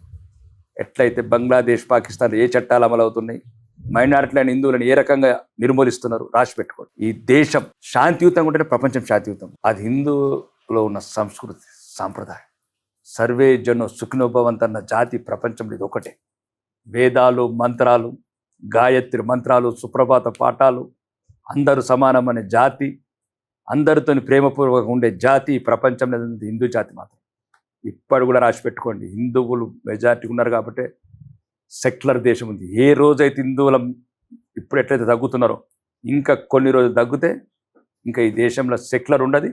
ఎవడైతే సెక్యులర్ అన్నాడో హిందువులు అలా పని ఫస్ట్ కాశ్మీర్ ఎట్లయితే కట్ చేశారు మీ అందరినీ, మిమ్మల్ని కూడా కట్ చేస్తారు ఈ దేశంలో. సార్ సినిమాలు చూస్తారా సార్? ఇప్పుడు చూడట్లే. లాస్ట్ టైం రజాకర్ చూసినట్టున్నారు. రజాకర్ చూశాను, ఎందుకంటే అది మా పూర్వీకుల చరిత్ర కాబట్టి చూశాను. 400 సంవత్సరాలు నైజాము ప్రభుత్వం రజాకారు గుండాల కింద నలిగిపోయిన జాతి. అదొకసారి గతంని నెమరేసుకుంటే భవిష్యత్తు మీద జాగ్రత్తగా ఉంటామని చూసాం. అంటే ఈ సనాతన ధర్మాన్ని ప్రజెంట్ చేసే సినిమాలు ఫాలో అవుతుంటారా సార్? సనాతన ధర్మము అది ఒడిగట్టని, కానీ ఒడిగట్టకుండా కూడా చూసుకోవాల్సిన బాధ్యతల కొద్దిగా చైతన్యం. మేమేం చేస్తున్నామండి, ఏం చేయట్లేదు. సనాతన ధర్మంలో ఉన్న ప్రకారం ఏదైతే గీత బోధ కావచ్చు, గీత సారం, కృష్ణ గీత ఆపింద నిత్య సంగ్రామం, రామబాణం ఆపింద రావణ సంహారం, ఇది చరిత్ర నడుస్తూనే ఉంటుంది, ఆగదు. మనిషి అంత స్వార్థపరుడమైన జంతువు ప్రపంచం లేదు. స్వార్థపరుడైన మనిషి తన స్వార్థానికి ఎన్ని రకాలు ఉపయోగిస్తాడు. కాబట్టి మనము ఎవరిని మనకున్నా మనను మనం రక్షించుకోవాలంటే గతం చెప్పాల్సిన పరిస్థితి. ప్రపంచంలో ఇప్పటి వరకు ఏ జాతి అనుభవించినంత నరకం, అణిచివేత ఈ హిందూ జాతి అనుభవించింది. ప్రపంచంలో ఏ జాతి అనుభవించింది. ఒక సంపన్నమైన దేశం, శివసూత్రాలతో వెలిగిన దేశం. ఆ మతాలు పుట్టలేదు. ఇప్పుడు ఏవైతే మతాలు ఆ మతాలే లేవు. అలాంటి దేశంని హిందువుల ఐనక్యత వల్ల, ఐక్యమత్యం లేనందువల్ల రాను రాను విదేశీ ద్రోహులు, వాడు గోరీ కావచ్చు, బాబర్ కావచ్చు, ఖిల్జీ కావచ్చు, తుగ్లక్ కావచ్చు, 800 ఏళ్ళు రాచి రంపన పెట్టారు. కోట్లాది మంది హిందువులను చంపారు. కోట్లాది మంది మహిళలను అత్యాచారాలు చేశారు. అంగహంగాలు అంటే చిన్న చంటి పిల్లలను కూడా ఇట్లా నిప్పులలో వేసేవాళ్ళు. చరిత్ర. ఆడవాళ్ళు శీలాలు కాపాడుకోవడానికి జోహార్లు చేసేవాళ్ళు. అంటే జోహార్ అంటే మీనింగ్ ఇందులో అగ్నిగుండం. ఆ గుండాలు ఇంకా ఉన్నాయి. చిత్తోర్గర్ల కావచ్చు. అంత హింస అనుభవించిన జాతి గతం. నేను హిందువులకు చెప్పేది, గతం ఎప్పుడు వర్తమానంలో జరుగుతున్న చరిత్ర, అది భవిష్యత్తుకు పాఠాలు కావాలి. నువ్వు మేలుకొనకపోతే నిర్మూలించబడతావు. ఎట్లయితే కాశ్మీర్ 14th సెంచరీ వరకు ఇస్లామే లేదు. అవును సార్. ఇప్పుడు హిందూయిజం లేదు. ఇప్పుడు మా ఊరే ఉంది, ఒక్క ముస్లిం ఫ్యామిలీ, ఇప్పుడు 200 ముస్లిం ఫ్యామిలీ. రోజు మైకి వెగుతూ ఉన్నది మసీద్ చుట్టూ, ఎట్టెట్లా వెరుగుతా. కాబట్టి పెద్ద ప్రమాద గంటికలు. నువ్వు సంఖ్య ఎందుకు ఆపెత్తున్నారు? ప్రజాస్వామ్యంలో సంఖ్యని డిసైడ్ చేస్తున్నది నిర్ణయాన్ని, వెనకాదా? అవును సార్. నీ ఎన్నికలల్లా సంఖ్యని డిసైడ్ చేసేప్పుడు సంఖ్య వేస్తున్నాడు. నువ్వెందుకు సంఖ్య తగ్గిస్తున్నావు? నువ్వు సంఖ్య తగ్గిస్తే నువ్వు అయిపోతావు. వాడు సంఖ్య ఆపే వరకు నువ్వు ఆప. ఓన్లీ ఒకటే చెప్తున్నా, ప్రజాస్వామ్యంలో ఒకటి నిర్ణయం చేసే సంఖ్య మాత్రమే. ఎవడు మెజారిటీ ఉంటే వాడు గెలుస్తాడు. గెలిచినోడే చట్టాలు చేస్తాడు. ఆ చట్టాలే దేశంలో ఉన్నవాడు ఉండాలి. రాను దుర్బలంగా మారద్దు మీ బతుకులు. పాకిస్తాన్లో 22% ఉన్న హిందువులు 2%కు, బంగ్లాదేశ్లో 40% ఉన్న వాళ్ళు 3%కు మారినట్లు. తరతరాలుగా సంపాదించుకున్న హిందువుల ఆస్తులు కొల్లగొడుతుంటే, తరతరాలుగా తాము సంపాదించుకున్న బంగ్లాలు, ఫామ్ హౌజులు, బంగారాలు, తమ ఆహర్నిశలు కష్టపడి సంపాదించుకున్న వ్యాపారం కళ్ళ ముందే తగలబడుతుంటే, కన్న కూతుర్లు మానభంగాల పాలవుతుంటే, కనిపించేవాడు లేడు, కాపాడేవాడు లేడు, సహాయం వచ్చేవాడు లేడు. ఒకటి, నువ్వు చేసిన నేరం హిందువుగా పుట్టడం, మైనారిటీగా అవ్వటం. అదే బంగ్లాదేశ్ పాఠం, అదే పాకిస్తాన్ పాఠం, అదే కశ్మీరు పాఠం, అదే వెస్ట్ బెంగాల్ పాఠం, అదే పాత బస్తీ పాఠం. మరణ శాసనం మనకు, శాంతి గీతాలు మనకెందుకు? హిందువులు బతకాలంటే సంఖ్య పెంచాల్సి. ప్రపంచంలో ఎట్లయితే 10 సంవత్సరాల 32 కోట్ల మంది ముస్లిమ్స్ పెరిగారు, ఒక్క హిందువు ఎందుకు పెరగలేదు 10 సంవత్సరాలు? ఇది ఒక దేశానికి సంబంధించిన సమస్య కాదు, ఇది జాతి నశించిపోయే సమస్య. లక్షలాది సంవత్సరాలుగా పుడమి పుట్టినప్పటి నుంచి, భూమి పుట్టినప్పటి నుంచి పుట్టిన ఈ సనాతన ధర్మం అంతిమ దశలో ఉంది. దీన్ని నిరంతరం మన గతంలో మన పూర్వీకులు తమ ప్రాణాలు ఒడ్డి ప్రాణాలు అర్పించి ఈ సనాతన ధర్మాన్ని కాపాడుకున్నారు. మనం కూడా భవిష్యత్తులో ఈ సనాతన ధర్మాన్ని కాపాడుకోవాలంటే ఎదుటివాడు ఎట్ల సంఖ్య పెంచుతున్నాడో నువ్వు సంఖ్య పెంచు. మాటకు మాట, దేనికంటే వేటకు వేట. వాడు కత్తి పడితే కత్తి, వాడు తుపాకీ పడితే తుపాకీ. అర్థమయ్యే భాషలోనే సమాధానం చెప్పాలి. శాంతి కపోతాలు ఎన్ని వేల సంవత్సరాలు ఎగిరే తలలు దిగిన, తల్లులను మానభంగారు చేసి, తోడబుట్టిన తమ్ముళ్ళని చంపిన, గెలిచి నిలిచిన జాతి. ఈ జాతిని అంతం చేసుకుంటారా? దీన్ని నిరంతరం కొనసాగించుకుంటా భవిష్యత్ తరాలు కూడా మీ బిడ్డలు గాయత్రి మంత్రాలు చదవాలి, లేదా గొంతులల్లో నాలుకలు కోసుకోవాలి. లేదు గతంలో హైదరాబాద్కు వస్తే గుడ్డలు లేని బతుకమ్మలు ఆడిపించిన గతం భవిష్యత్తులో మళ్ళీ పునరావృతం కావాలి. మీ బిడ్డలు ఏదైతే పట్టు చీరలతోని బతుకమ్మలు ఆడుతున్నారో, పసుపు కుంకుమలతో ఆడుతున్నారో, మంగళ సూత్రాలతో ఆడుతున్నారో, అవి భవిష్యత్తులో కూడా మీ బిడ్డలు ఆడాలంటే, ఈ ధర్మం నిలవాలంటే మనం ఐక్యతగా ఉండాలి, సంఖ్య పెంచుకోవాలి. సార్ అంటే బీజేపీ, టీడీపీ, జనసేన మూడు కూడా స్నేహపూర్వకంగా ఉన్నాయి రాజకీయాల్లోనూ. అండ్ అటు మోడీ గారికి కానీ, ఇటు పవన్ కళ్యాణ్ గారికి కానీ ఒక మంచి ఫ్రెండ్షిప్ అనేది ఉంది. ఎందుకంటే ఒక పెద్ద మహాసభలో కూడా మోడీ గారు సో పవన్ ఒక పేరు కాదు, అది ఒక సునామీ అనేంతలా స్పీచ్ ఇచ్చారు అని. సో ఫ్యూచర్ ఎలా ఉంటుంది అని అంటారు? అంటే ఇదే కంటిన్యూ అవుతుంది అనుకుంటున్నారా, లేకపోతే మళ్ళీ నీకు రాజకీయ అవగాహన ఉందా? చంద్రబాబు నాయుడుతో 4 సార్లు పొత్తు పెట్టుకుని అవును. రాజకీయాలు సహజమండి. డెమోక్రసీలో ఏముంటది? ఇప్పుడు నితీష్ కుమార్ గారు ఉన్నారు, 3 సార్లు విడిపోయారు, 4 సార్లు కలిసాం. ఇప్పుడు వచ్చిన మనస్పార్థాలు కావచ్చు, అభిప్రాయ భేదాలు కావచ్చు, ప్రజాస్వామ్యంలో వాళ్ళు ఒక మాట అంటున్నాం, మనం ఉంటే విడిపోయి ఉంటాం, విడిపోయి కలిసి ఉంటాం, కలిసి ఉండి విడిపోతాం. ఈ రోజున రేపు ఉండకపోవచ్చు, రేపున్నది ఎల్లుండి ఉండకపోవచ్చు. 1947 నుంచి ఏదైతే ప్రజాస్వామ్యంలో ఎన్నో మార్పులు వచ్చినాయి. ఇందులో దాంట్లో పెద్ద పట్టించుకునే అవసరం లేదు. కలిసి ఉన్న రోజులు కలిసి ఉంటాం, విడిపోయినప్పుడు ఉంటాము, విడిపోయి కలిసి ఉంటాం, కలిసి ఉంటే విడిపోతాం. ఇదే భారత ప్రజాస్వామ్యం. సో ఏంటి సార్ మీకు ఎలాంటి ఐడియాలజీ అంటే ఇష్టపడుతూ ఉంటారు? అసలు ఒక పొలిటీషియన్ దగ్గర ఎలాంటి ఐడియాలజీ ఉండాలి అని అంటారు? అంటే సహజ వనరులు, సంపద దేశ ప్రజలకు చెందాలి. కొందరు గురించి అందరు కాకుండా అందరి గురించి కొందరు పనిచేయాలి. అంటే ఫస్ట్ ఈ దేశంలో ఏదైతే రుగ్మతలు ఉన్నాయో, కుల పిచ్చి, మత పిచ్చి, ఇవన్నీ నిర్మూలించాలి. ఇప్పుడు మత పిచ్చి ఉంది, వాళ్ళకి ఏంటంటే ముస్లిం మతస్థులకి ఏంటంటే మతమే ముఖ్యం అంటారు. కాదు, ముందు దేశం ముఖ్యం అని చెప్పాలి. దేశం ఉంటేనే మతం ఉంటుంది, మతం ఉంటేనే మనం ఉంటాం. ఫర్ ఎగ్జాంపుల్, వాళ్ళకి ఏంటంటే దేశం ఏమైనా పర్వాలేదు, పలస్తీనా జెండాలు ఎగిరేయటం, పాకిస్తాన్ తగ్గించుకోవాలి. ఈ దేశ చనుపాలు తాగి ఈ దేశ తల్లి మీద, రొమ్ము మీద కుదరడం కరెక్ట్ కాదు. ఎవరైనా సరే ఈ దేశంలో పుట్టి గాలి, నేల, ఈ నీరు తాగిన ప్రతి ఒక్కరు, ఈ శ్వాస ప్రతి ఒక్కరు ఈ దేశానికి కృతజ్ఞత ఉండాలి, దేశ సార్వభౌమత్వం కాపాడుకోవాలి. ఎందుకంటే అందరూ ముస్లిమ్స్, హిందువులు, క్రిస్టియన్లు బ్రిటిష్ సామ్రాజ్యం మీద పోరాడి స్వాతంత్రం తెచ్చుకోరు. లక్షలాది వీరులు ఆత్మతర్పణ చేసి, ఆత్మ త్యాగాలు చేసి తెచ్చుకున్న స్వాతంత్రం కొందరి మతమౌఢ్యానికో, కొందరికి చాదస్తవాదానికో ఈ దేశం మళ్ళీ ముక్కలు కావు. సార్ అంటే మీరు ఎమ్మెల్యేగా గెలిచిన తర్వాత పర్సనల్గా ఏమన్నా రేవంత్ రెడ్డి గారితో మాట్లాడిన సిచ్యువేషన్స్ ఉన్నాయి అంటే మీ నియోజకవర్గ అభివృద్ధి కోసం? మాట్లాడతాను. నేను ముఖ్యమంత్రి, నేను ఎమ్మెల్యేని మాట్లాడతాను. ముఖ్యమంత్రి రేవంత్ రెడ్డి గారితో మాట్లాడతాను, మంత్రులతో మాట్లాడతాను, ఆఫీసర్లతో మాట్లాడతాను. నా బాధ్యత అది. రాజ్యాంగబద్ధంగా వాళ్ళు ఎట్లా ఎమ్మెల్యేలు, నేను కూడా ఎమ్మెల్యేనే కదా. అయితే వాళ్ళకి ముఖ్యమంత్రి ఏంటచ్చు, మంత్రులు ఏంటచ్చు. బట్ రియాక్ట్ అయిన విధానం ఉంటుంది కదా. రియాక్ట్ కావాల్సిందే. రియాక్ట్ ఏంటంటే వాళ్ళ ఇళ్ళకి ఏమి పెట్టలేదు.